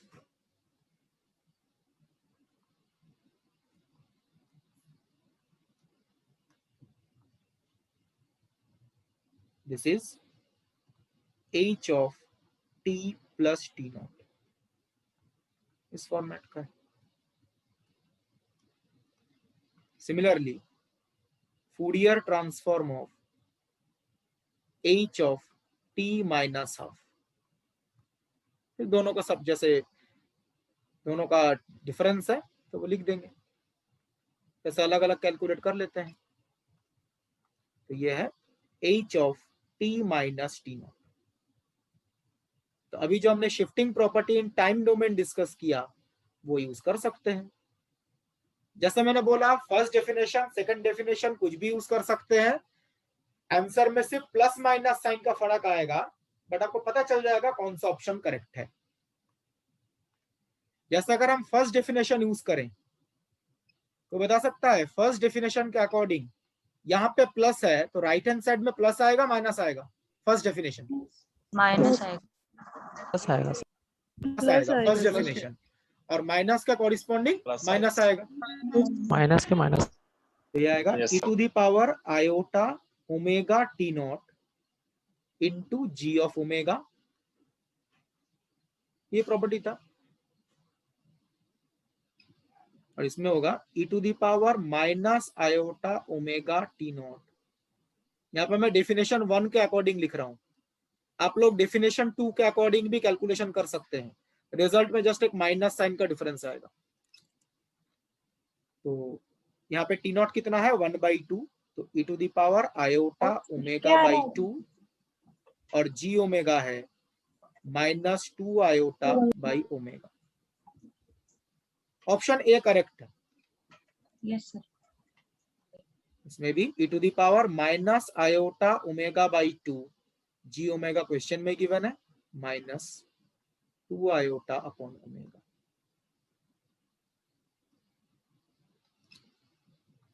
ना आपको इस फंक्शन का पूछा गया है दिस माइनस दिस, तो इन दोनों का डिफरेंस ले लीजिए, this quantity minus this quantity, और बाहर एक 1/2 है, सिंप्लीफाई कीजिए, फर्स्ट ऑप्शन आ जाएगा।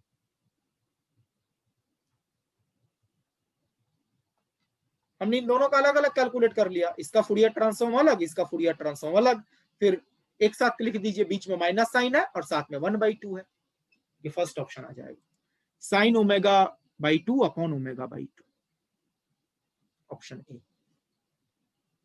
अगर आप सेकंड डेफिनेशन यूज करते हैं तो सेकंड डेफिनेशन में क्या होगा, एक्स्ट्रा एक माइनस साइन यहाँ पे आ जाएगा सेकंड डेफिनेशन में, ये बाहर एक माइनस साइन आ जाएगा, बट आपको पता चल जाएगा जो ऑप्शन ए ही हो सकता है, बाकी कोई भी ऑप्शन मैच नहीं करेगा। ऑप्शन ए आ रहा है एवरीवन? हाँ सर।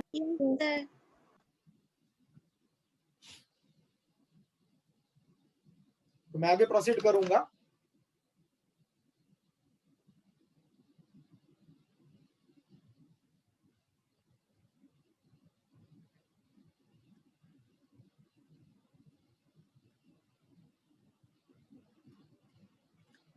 नेक्स्ट हम डिस्कस करेंगे shifting property in the frequency domain.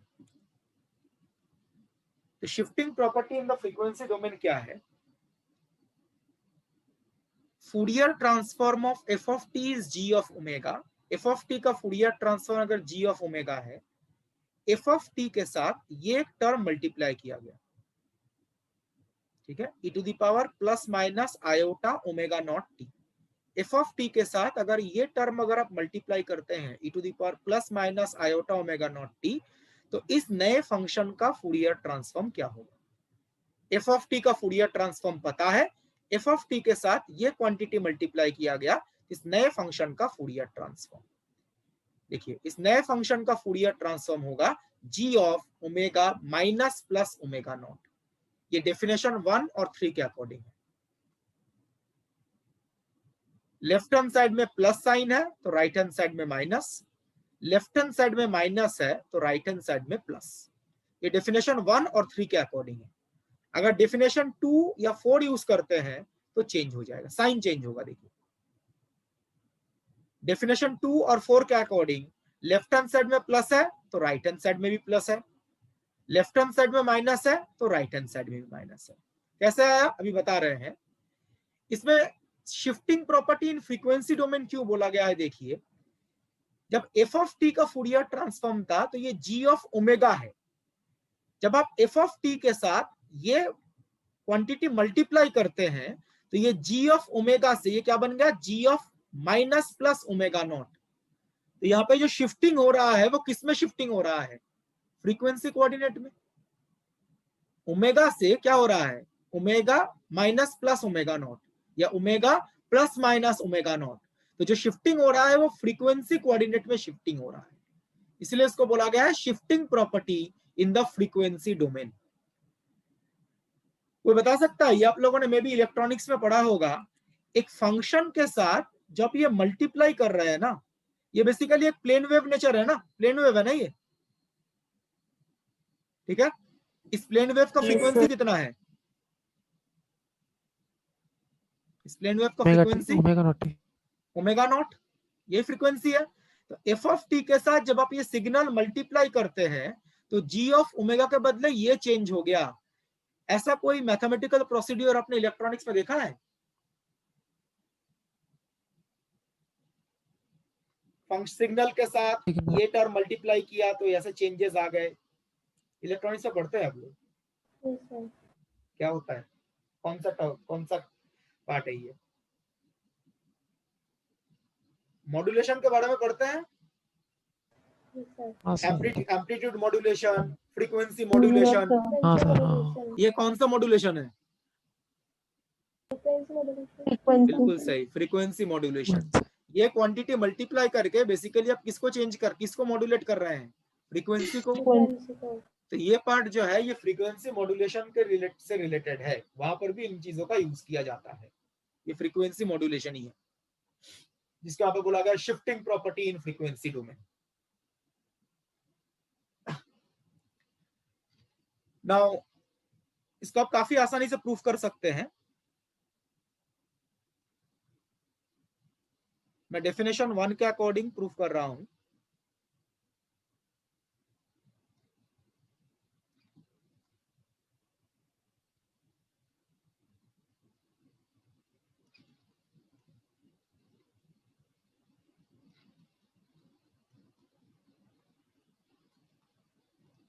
f of t e to the power minus iota omega t dt।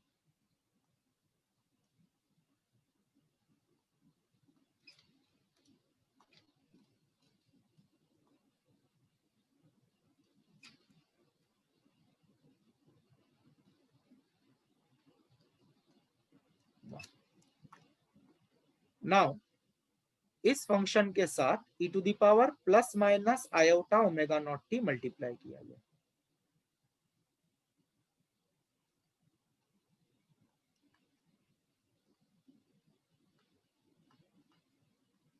इसका फूरियर ट्रांसफॉर्म, तो जो डेफिनेशन है वो यूज करते हैं।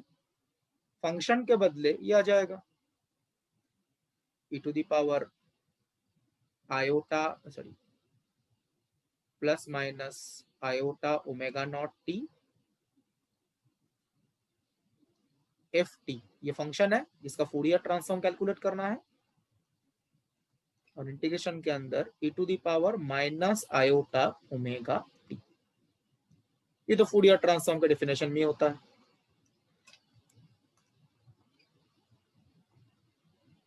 इसके बदले बेसिकली ये फंक्शन है ना। जो एक्सपोनेंशियल वाला पार्ट है, इन दोनों को एक साथ लिखते हैं, दो एक्सपोनेंशियल टर्म्स है ना, दोनों का प्रोडक्ट कर देते हैं। प्रोडक्ट का मतलब पावर में एडिशन होगा बेसिकली। एफ ऑफ टी यह आएगा e to the power minus iota omega minus plus omega naught t d t. इस स्टेप में जस्ट क्या किया गया, जो e to the power minus iota omega t है और ये जो एक्सपोनेंशियल टर्म है, इन दोनों को एक साथ प्रोडक्ट कर दिया गया तो पावर में एडिशन होगा, ये लिख सकते हैं। अब आप यहाँ पे नोटिस करो, ये इंटीग्रल और ये इंटीग्रल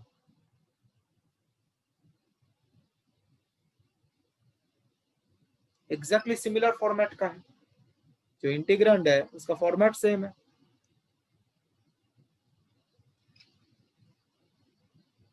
डिफरेंस सिर्फ क्या है, डिफरेंस सिर्फ ये है, यहाँ पे e to the power minus iota omega t है, यहाँ पे ओमेगा है टी के साथ, और यहाँ पे ओमेगा के बदले क्या है, omega minus plus omega not. यहाँ पे जो ये ओमेगा है उसके बदले यहाँ पर है ओमेगा माइनस प्लस ओमेगा। तो इस इंटीग्रल को, ये जो इंटीग्रल है, इस इंटीग्रल को अगर हम g ऑफ ओमेगा बोलते हैं तो इस इंटीग्रल को हम क्या लिख सकते हैं, omega minus plus omega. g of omega minus plus omega. और यही प्रॉपर्टी था जो को लिखा गया है, shifting property in the frequency domain.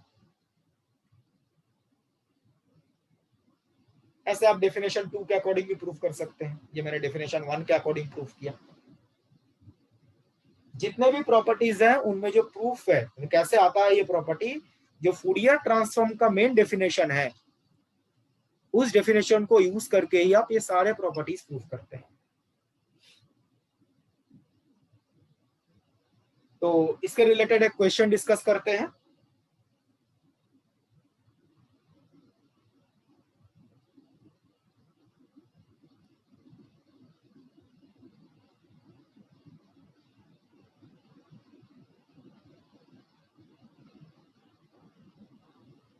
Note down कर लिया है ना?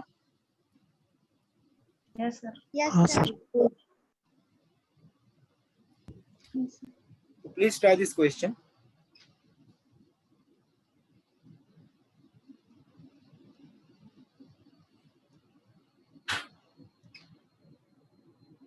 फंक्शन गिवन है, इसका फूरियर ट्रांसफॉर्म कैलकुलेट करना है।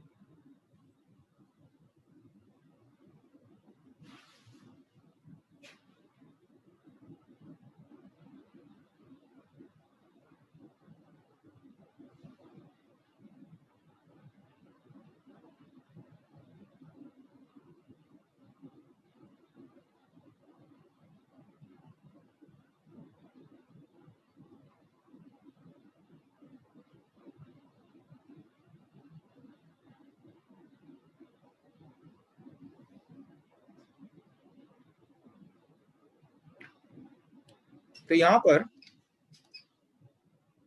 आपको चेक करना है कि इसमें हम कौन सा प्रॉपर्टी यूज कर सकते हैं। ठीक है, इंपॉर्टेंट पार्ट यही चीजें हैं कि फंक्शन जो गिवन है वो किस फॉर्मेट का है, that is important in this. आप नोटिस करो यहाँ पर e to the power iota 5t into this, e to the power iota 5t into e to the power minus t minus 3 mod t minus 1, इस function का Fourier transform पूछा गया है। अगर हम कंपेयर करके देखें अभी जो shifting property in frequency domain हमने डिस्कस किया उसी फॉर्मेट का फंक्शन है। This is e to the power iota omega naught t into this is phi of t. तो जो भी अभी हमने जो shifting property in frequency domain use किया उसी फॉर्मेट का है ना ये। ओमेगा नॉट का वैल्यू 5 है, ठीक है ये। ओके, तो पहले हमें किसका फूरियर ट्रांसफॉर्म कैलकुलेट करना पड़ेगा, कोई बता सकता है? सर e की पावर आयोटा 5t का अगर कर ले 5t का। यस सर, फाइव टी का, बिकॉज जब हमने शिफ्टिंग प्रॉपर्टी पढ़ा, अगर आपको एफ ऑफ टी का पता है तो ये क्वांटिटी मल्टीप्लाई करने पे क्या चेंजेस होंगे हमें पता है। Yes sir. तो अगर हमने फाई ऑफ टी का फूरियर ट्रांसफॉर्म कैलकुलेट कर लिया, ये क्वांटिटी मल्टीप्लाई करने की वजह से फूरियर ट्रांसफॉर्म में क्या चेंज होगा ये हम प्रॉपर्टी से बता सकते हैं। तो हमारा एम है इस फाई ऑफ टी का फूरियर ट्रांसफॉर्म कैलकुलेट करना।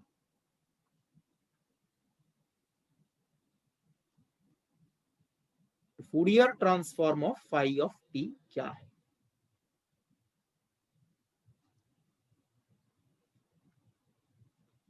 ये कैलकुलेट करना हमारा एम है। तो अब बताइए, फाई ऑफ टी है e to the power -3 mod t - 1।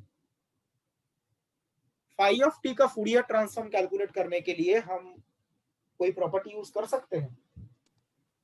Sir इसमें भी टी की शिफ्टिंग हो जाएगी। बिल्कुल, इसमें भी तो टी का शिफ्टिंग हो रहा है। Yes sir. टी के बदले t - 1, जो हमने अभी shifting property in time domain पढ़ा था, ये तो टाइम डोमेन में शिफ्टिंग ही हो रहा है ना, t - t नॉट। ठीक है, तो अब मुझे बताइए, ये कल क्लास में हम लोगों ने कुछ स्टैंडर्ड रिजल्ट बताए थे। Fourier transform of e to the power -a mod t, इस फंक्शन का फूरियर ट्रांसफॉर्म क्या होता है?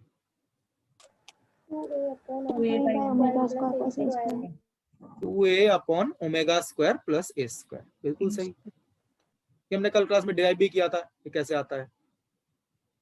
ठीक है, तो इसके according Fourier transform of e to the power -3 mod t, बता सकते हैं? a के बदले 3 यूनिट्स है, क्या आएगा? 6 omega square plus 9। 6 by omega square plus 9। ठीक है, 6 बाई ओमेगा स्क्वायर प्लस 9। तो पहले तो आपको आइडेंटिफाई करना है ये जो फंक्शन है, इसी फंक्शन का फूरियर ट्रांसफॉर्म ये होता है और इसी को हमें यूज करना है। अब आप यहाँ पे नोटिस करो, suppose this is sigh of T और इसका फूरियर ट्रांसफॉर्म ये है, नाम दे देते हैं कैपिटल जी ऑफ ओमेगा। तो यहां पर जो फाई ऑफ टी है, मैं फाई ऑफ टी का फूरियर ट्रांसफॉर्म कैलकुलेट करना था, बहुत सारे फाई साई जी है, बी केयरफुल। जो फाई ऑफ टी था वो है e to the power -3 mod t - 1। इसको क्या हम साई के फॉर्म में एक्सप्रेस कर सकते हैं? फाई को साई के टर्म्स में, साई इज दिस। इसमें और इसमें चेंज क्या है? e की power 3 into psi t। No no, shifting property use करना है ना हमें, वो करने पे फायदा क्या होगा? और ये मॉड है ना, तो जो आप जो बोल रहे हो वैसे लिखना बहुत मुश्किल होगा। मॉड है ये, सिंपल t - 1 नहीं है। यहाँ पे जो t है, यहाँ पे t के बदले क्या है? t -1, जैसे शिफ्टिंग प्रॉपर्टी में होता है t - t नॉट। तो इसको क्या हम ये नहीं लिख सकते, साई t - 1?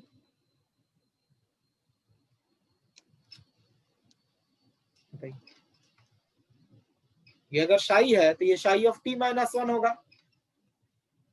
तो मैं कैलकुलेट करना था Fourier transform of phi t.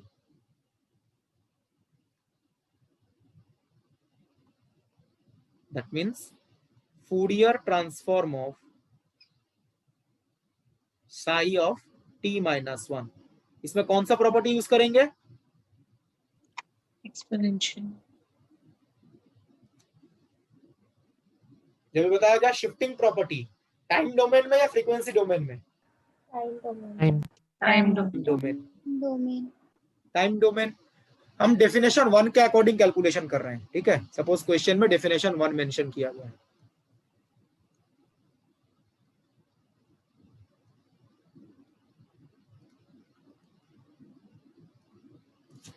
तो बताइए डेफिनेशन 1 के अकॉर्डिंग क्या रिजल्ट आता है? ये minus iota omega t naught e to the power minus iota omega t naught into g of omega.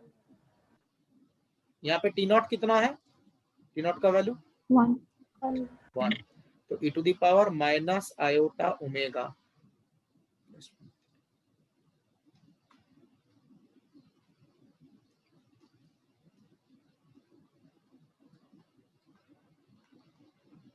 T naught into g of omega. तो property के according ये आएगा, टी नॉट यहाँ पे 1 है, तो e to the power minus iota omega into g of omega है 6 upon omega square plus 9।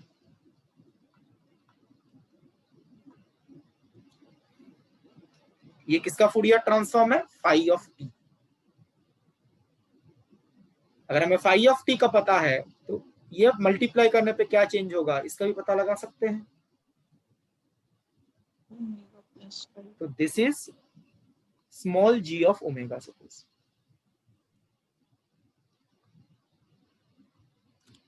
तो फाई ऑफ टी का फूरियर ट्रांसफॉर्म पता है। नाउ यहां पे हम shifting property in frequency domain का यूज करेंगे। तो Fourier transform of e to the power iota 5t into e to the power minus 3 mod t minus 1।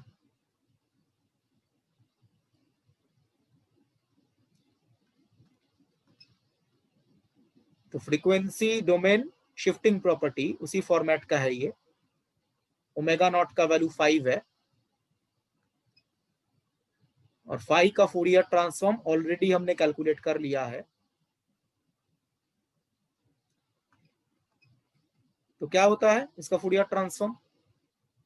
Function में omega plus omega 5 g omega omega plus omega naught. Omega plus या omega minus क्या omega होगा? Plus minus minus definition 1 के definition 1 है ना, 1 है तो 1 है। तो प्लस है माइनस तो माइनस होगा यहाँ पर।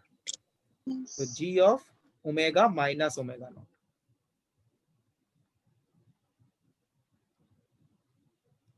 दैट मींस ओमेगा नॉट का वैल्यू 5 है, तो g of omega minus 5। G of omega already calculate कर लिया है ये। इसमें ओमेगा के बदले ओमेगा माइनस 5 रिप्लेस कर दीजिए।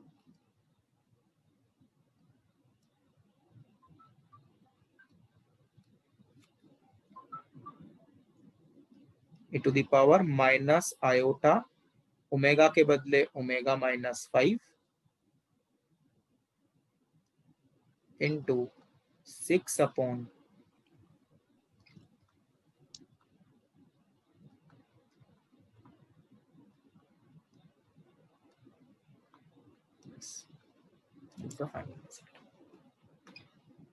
जो फाई ऑफ टी का फूरियर ट्रांसफॉर्म ये था, हमने कैलकुलेट किया जी ऑफ ओमेगा। ये e to the power iota omega naught t multiply करने की वजह से क्या चेंज होगा? ओमेगा के बदले ओमेगा माइनस ओमेगा नॉट, मतलब ओमेगा माइनस 5। तो इस जी ऑफ ओमेगा में ओमेगा के बदले omega minus omega not replace कर दिया। This is the final answer. किस स्टेप में कोई डाउट है तो प्लीज आस्क। इसमें shifting property in time domain का भी यूज होगा, shifting property in frequency domain का भी यूज होगा। ऐसे भी क्वेश्चन फ्रेम किए जा सकते हैं, इसमें एक से ज्यादा प्रॉपर्टी साइमल्टेनियसली यूज करना पड़े।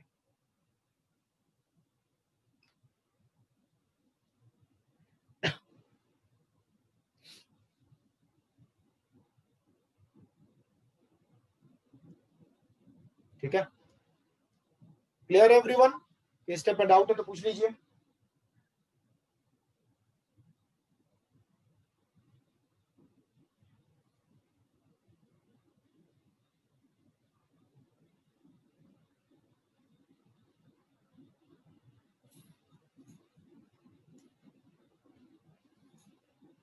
तो मैं आगे प्रोसीड कर रहा हूं।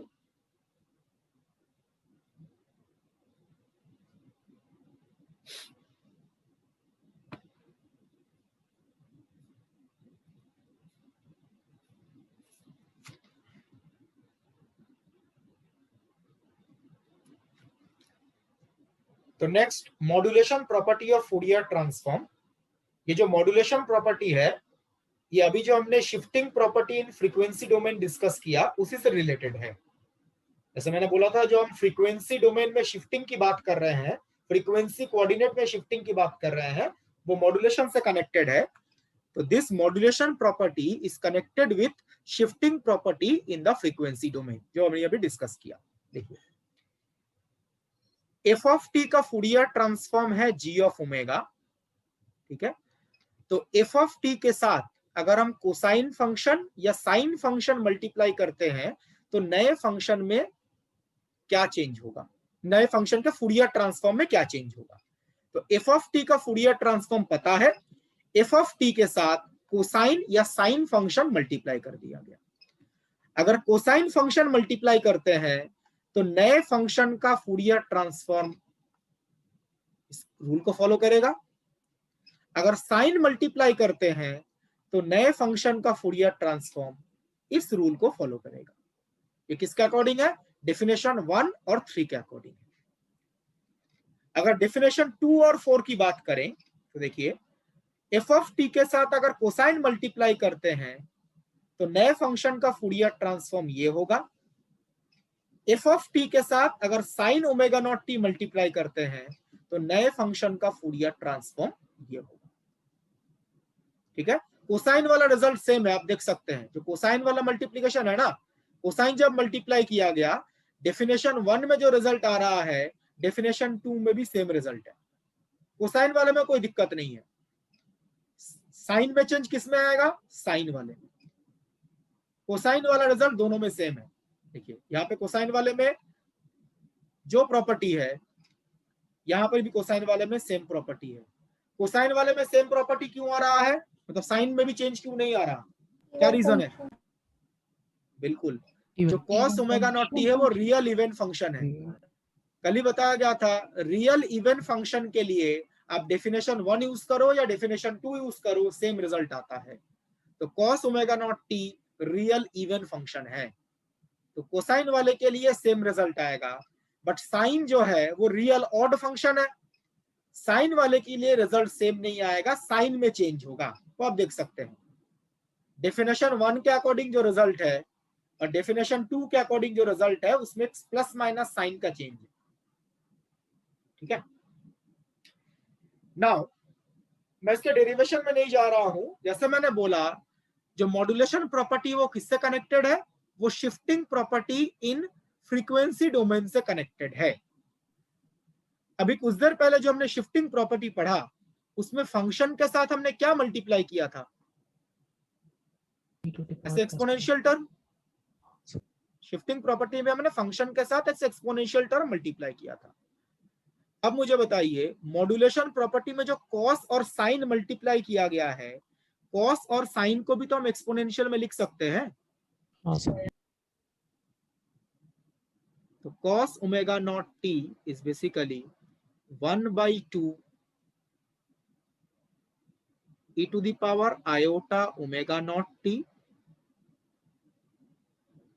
plus e to the power minus iota omega naught t।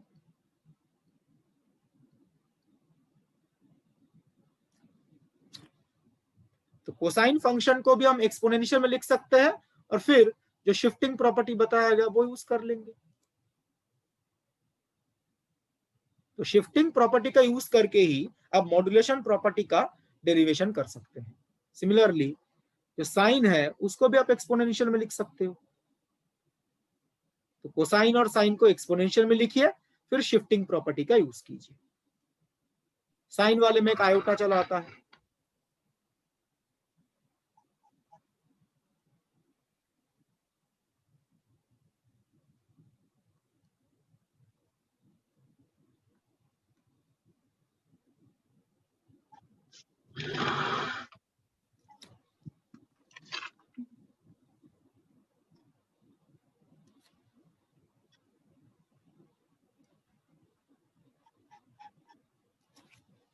Clear है एवरीवन? Yes sir. तो साइन कोसाइन को एक्सपोनेंशियल में लिख के आप ये फॉर्मूला डिराइव कर सकते हैं, जो प्रॉपर्टी है वो डिराइव कर सकते हैं। कोई क्वेश्चन है anyone?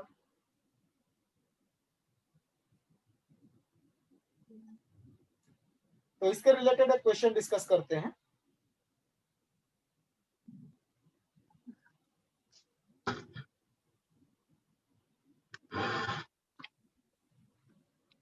Please try this question.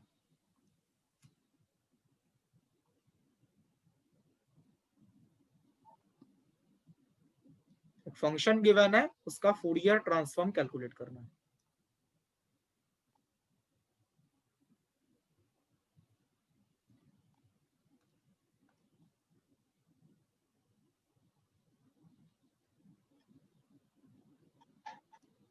Look at the function, ये किस फॉर्मेट का है, ये फॉर्मेट आइडेंटिफाई करना इंपॉर्टेंट है।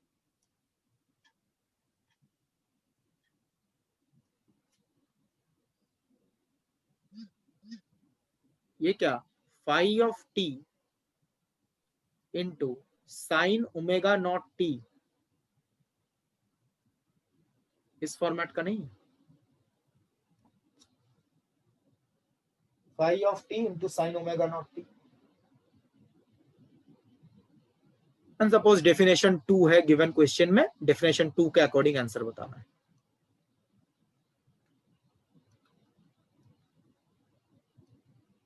ठीक है, तो पहले हमें किस फंक्शन का फूरियर ट्रांसफॉर्म कैलकुलेट करना पड़ेगा? Phi T.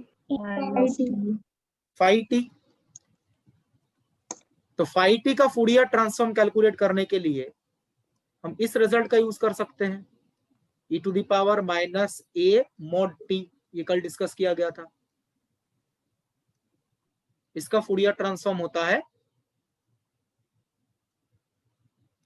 2a upon omega square plus a square.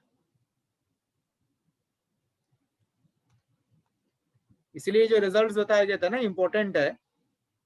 ये जो प्रॉपर्टी रिलेटेड जो क्वेश्चंस होते हैं वो सॉल्व करने का टाइम पे काफी हेल्पफुल होते हैं ये रिजल्ट्स। अदरवाइज ये पहले आपको कैलकुलेट करना पड़ेगा, वो ज्यादा लेंदी प्रॉब्लम हो जाएगा। तो फाई टी का पहले कैलकुलेशन करते हैं, Fourier transform of phi of t. Phi of t है 2 e to the power minus 3 mod t। 2 तो एक कांस्टेंट है, वो मल्टीप्लिकेशन में रह जाएगा। कितना आएगा इसका फूरियर ट्रांसफॉर्म, क्या आएगा? 12 by omega square plus 9. Omega square plus 9। बिल्कुल 12 by ओमेगा स्क्वायर प्लस 9। तो फाई ऑफ टी का फूरियर ट्रांसफॉर्म ये है, तो this is g of omega. तो फाई ऑफ टी का Fourier transform g of omega. Now जो फंक्शन गिवन है, Fourier transform of 2 e to the power minus 3 mod t sine 5t।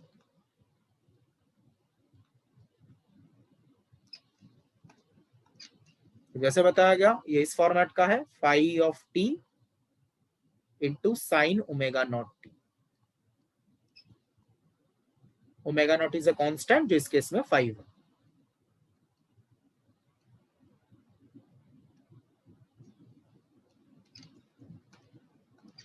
तो according to the property क्या आता है? Iota by 2 iota by 2 g of Omega minus 5. Omega minus omega naught. Second definition के according result बताना है। Minus g of omega plus omega naught. बिल्कुल सही। यहाँ पे ओमेगा नॉट का वैल्यू 5, तो आंसर होगा आयोटा बाई 2 जी ओमेगा, तो ऊपर हमने अभी कैलकुलेट किया दिस वन। तो यहाँ पे ओमेगा के बदले ओमेगा माइनस ओमेगा नॉट, तो ओमेगा नॉट कितना है 5, दिया जाएगा 12 अपॉन ओमेगा स्क्वायर के बदले ओमेगा माइनस ओमेगा नॉट, तो omega minus 5 whole square plus 9 minus g of omega plus omega not, तो ओमेगा के बदले omega plus 5।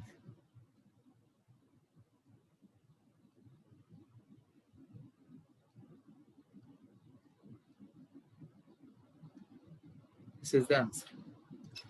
This is the Fourier transform of the given function. और इसमें हमने modulation property का यूज किया। Important part है ये फंक्शन इस फॉर्मेट का है आइडेंटिफाई करना, मतलब इसमें मॉड्यूलेशन प्रॉपर्टी हम यूज कर सकते हैं, ये आइडेंटिफाई करना इंपॉर्टेंट है। कैलकुलेशन पार्ट इतना मुश्किल नहीं है, बट ये फंक्शन इस फॉर्मेट का है ये आइडेंटिफाई करना मोस्ट इंपॉर्टेंट पार्ट है इस क्वेश्चन। आई थिंक क्लियर है एवरीवन। मैं आगे प्रोसीड करूंगा। सर इसमें जो सेकंड डेफिनेशन आइडेंटिफाई किया गया है, तो ये मतलब इस किस आधार पे कि फर्स्ट से भी तो हो सकता है? हाँ, ये क्वेश्चन में गिवन होगा। मैंने यहाँ पे मान लिया है क्वेश्चन में सेकंड डेफिनेशन है। हाँ ठीक है सर, ये क्वेश्चन में गिवन होगा। मैं कुछ क्वेश्चन डेफिनेशन 1 के अकॉर्डिंग सॉल्व कर, किसी को जो क्वेश्चन में दिया होगा, डोंट वरी। अच्छा सर थोड़ा वही कंफ्यूजन है। अदरवाइज मैं सारा क्वेश्चन अगर डेफिनेशन 1 के अकॉर्डिंग करूंगा तो लगेगा मैं डेफिनेशन 1 के टुवर्ड्स बायस टू, हर क्वेश्चन डेफिनेशन 1 से सॉल्व कर रहा हूं। ऐसा नहीं है, क्वेश्चन में दिया रहेगा। तो आगे प्रोसीड करते हैं।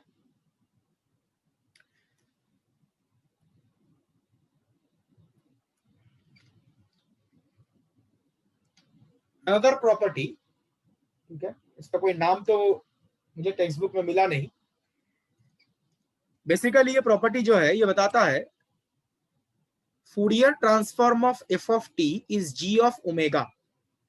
एफ ऑफ टी का फूरियर ट्रांसफॉर्म अगर जी ऑफ ओमेगा है, then t to the power n into f of t, इसका फूरियर ट्रांसफॉर्म क्या होगा। मतलब एफ ऑफ टी के साथ अगर t to the power n multiply करते हैं, मतलब t, t square, t cube, t to the power 4, n is a positive integer.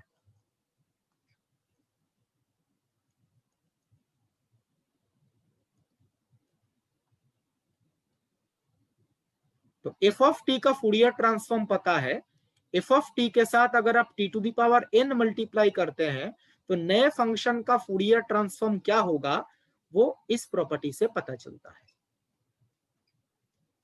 T to the power n into f of, इसका Fourier transform definition 1 और 3 के according ये result होगा iota to the power n into nth order derivative of g of omega. और definition 2 और 4 के according जब sign में चेंज आएगा, यहाँ पे iota to the power n था, यहाँ पे minus iota to the power n होगा, साइन में चेंज है। यहाँ पर भी n positive integer.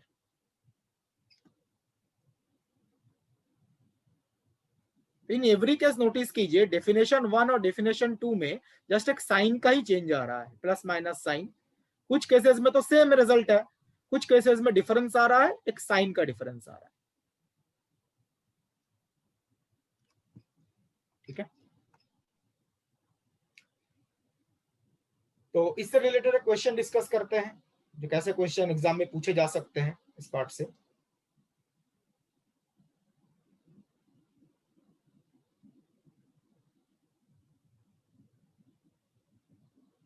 Note down कर लिया?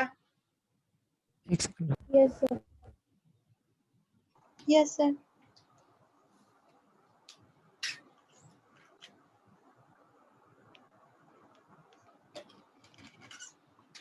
हो गया सर। ये क्वेश्चन ट्राई कीजिए।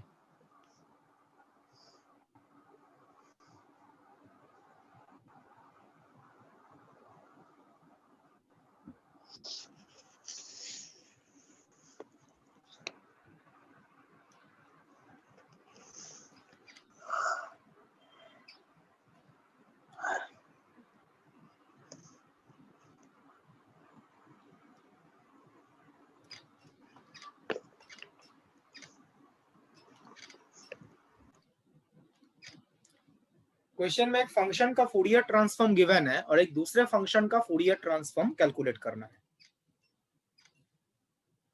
तो Fourier transform of e to the power minus a x square ये गिवन है।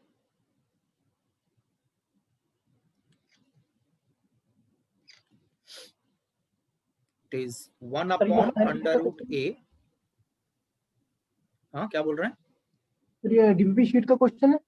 नहीं, डीपीपी शीट में नहीं है।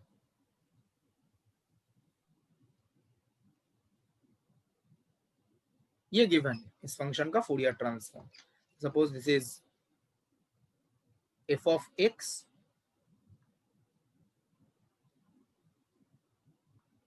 and this is g of k.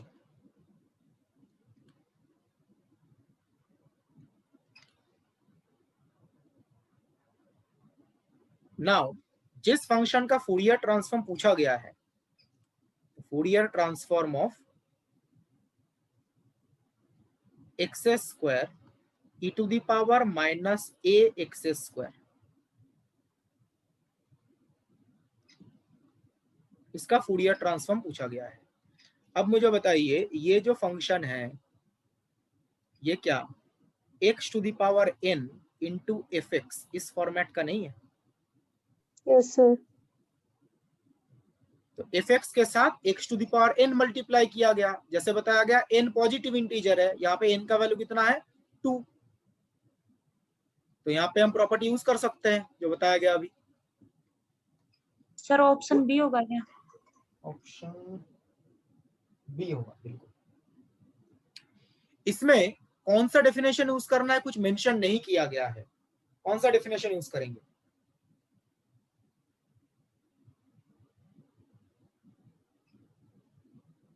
बताइए कौन सा डेफिनेशन? 1 2 कुछ मेंशन तो नहीं किया गया। और अगर हम ऑप्शन ए और ऑप्शन बी को देखते हैं तो साइन का ही चेंज है। ऑप्शन ए और ऑप्शन बी इसमें साइन का ही चेंज है सिर्फ। कौन सा डेफिनेशन यूज करेंगे? दोनों ही सेम है सर। बिल्कुल दोनों में सेम आएगा। इवन आ रहा इवन फंक्शन है, स्क्वायर है। ये इवन फंक्शन है ना, तो दोनों में सेम रिजल्ट ही आएगा।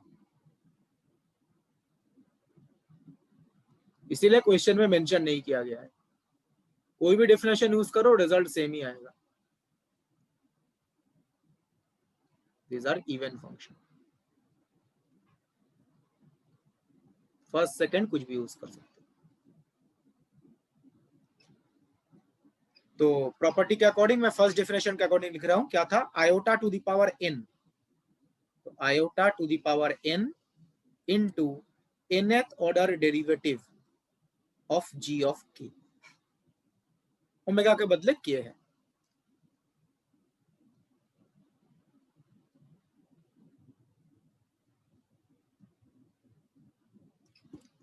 तो n का वैल्यू यहाँ पे 2 यूनिट है, 2 है। तो it is iota square into second order derivative of g of k। g of k तो क्वेश्चन में गिवन है। जस्ट आपको इसका 2 बार डेरिवेटिव कैलकुलेट करना है। You will get option B.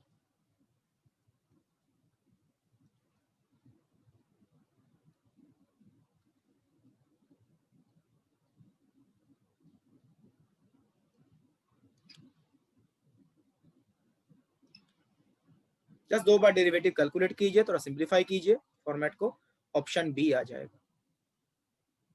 I think derivative आप लोग कैलकुलेट कर पाएंगे। आ गया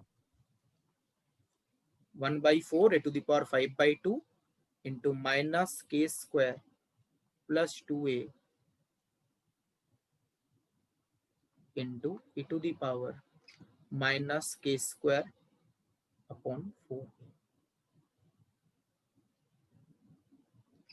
इंपॉर्टेंट पार्ट है, ये प्रॉपर्टी यूज होगा या आइडेंटिफाई करना।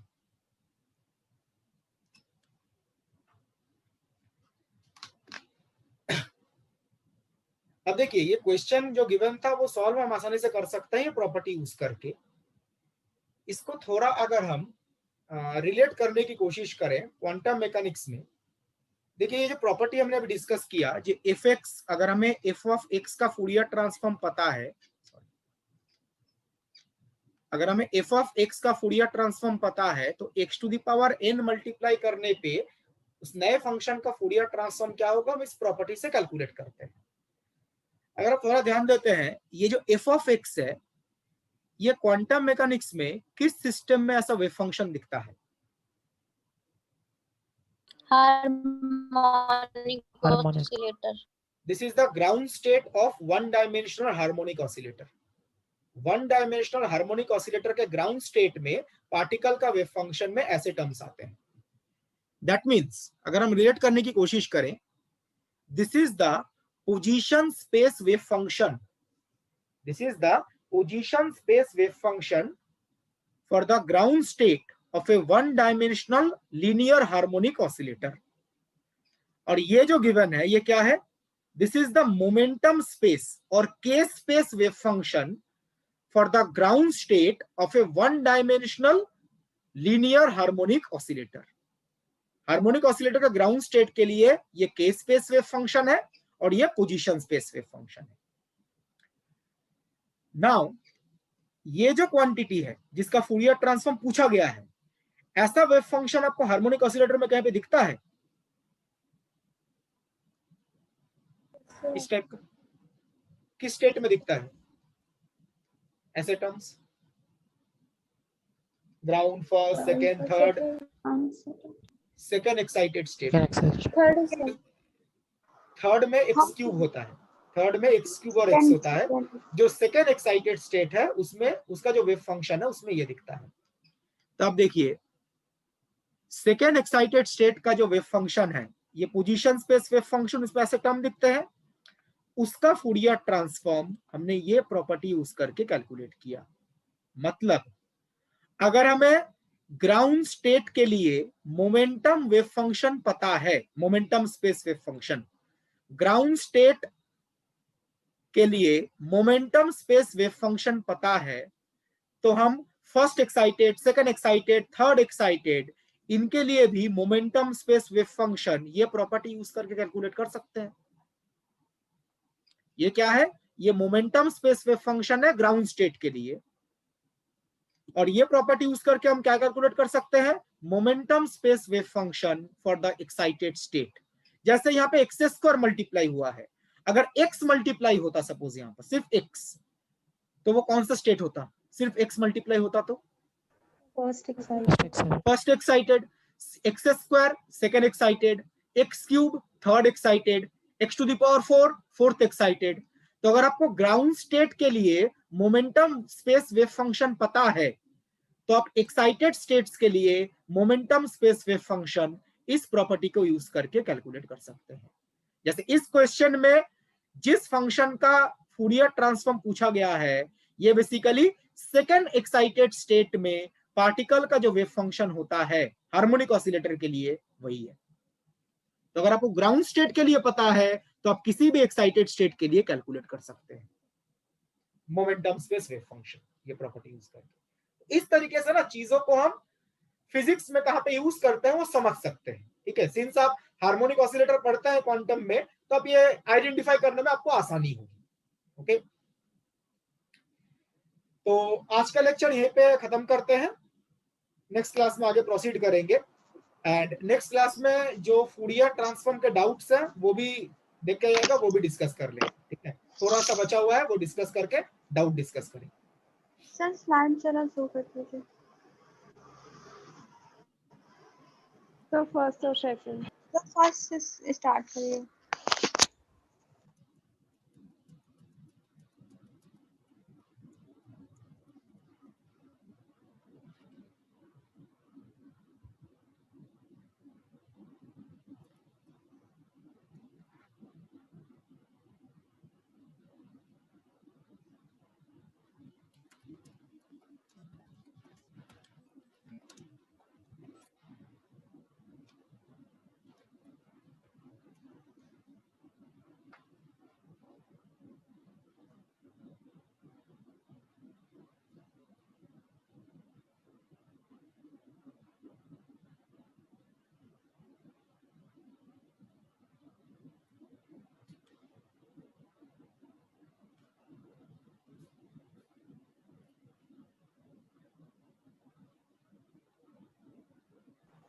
Okay, sir. Thank you.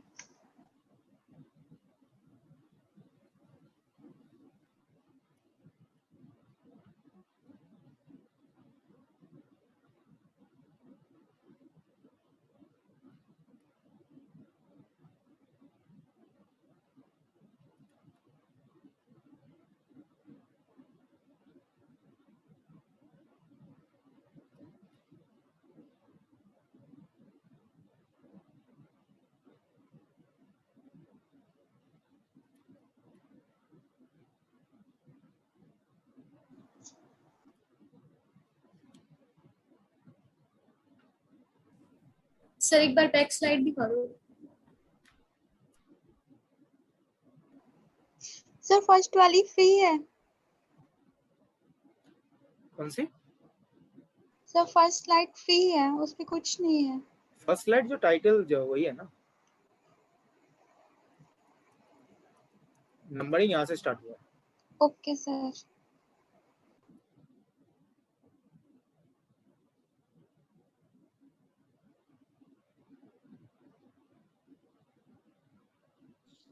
Sir 18 slide show कर दीजिए।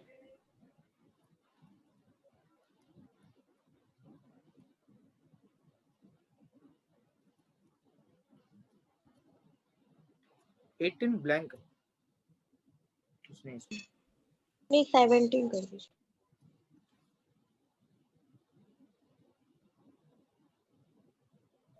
Okay sir thank you.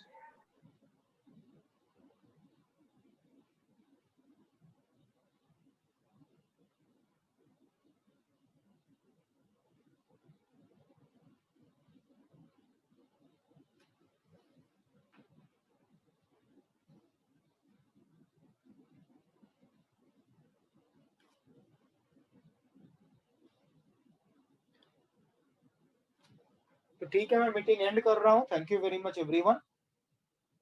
Thank you sir.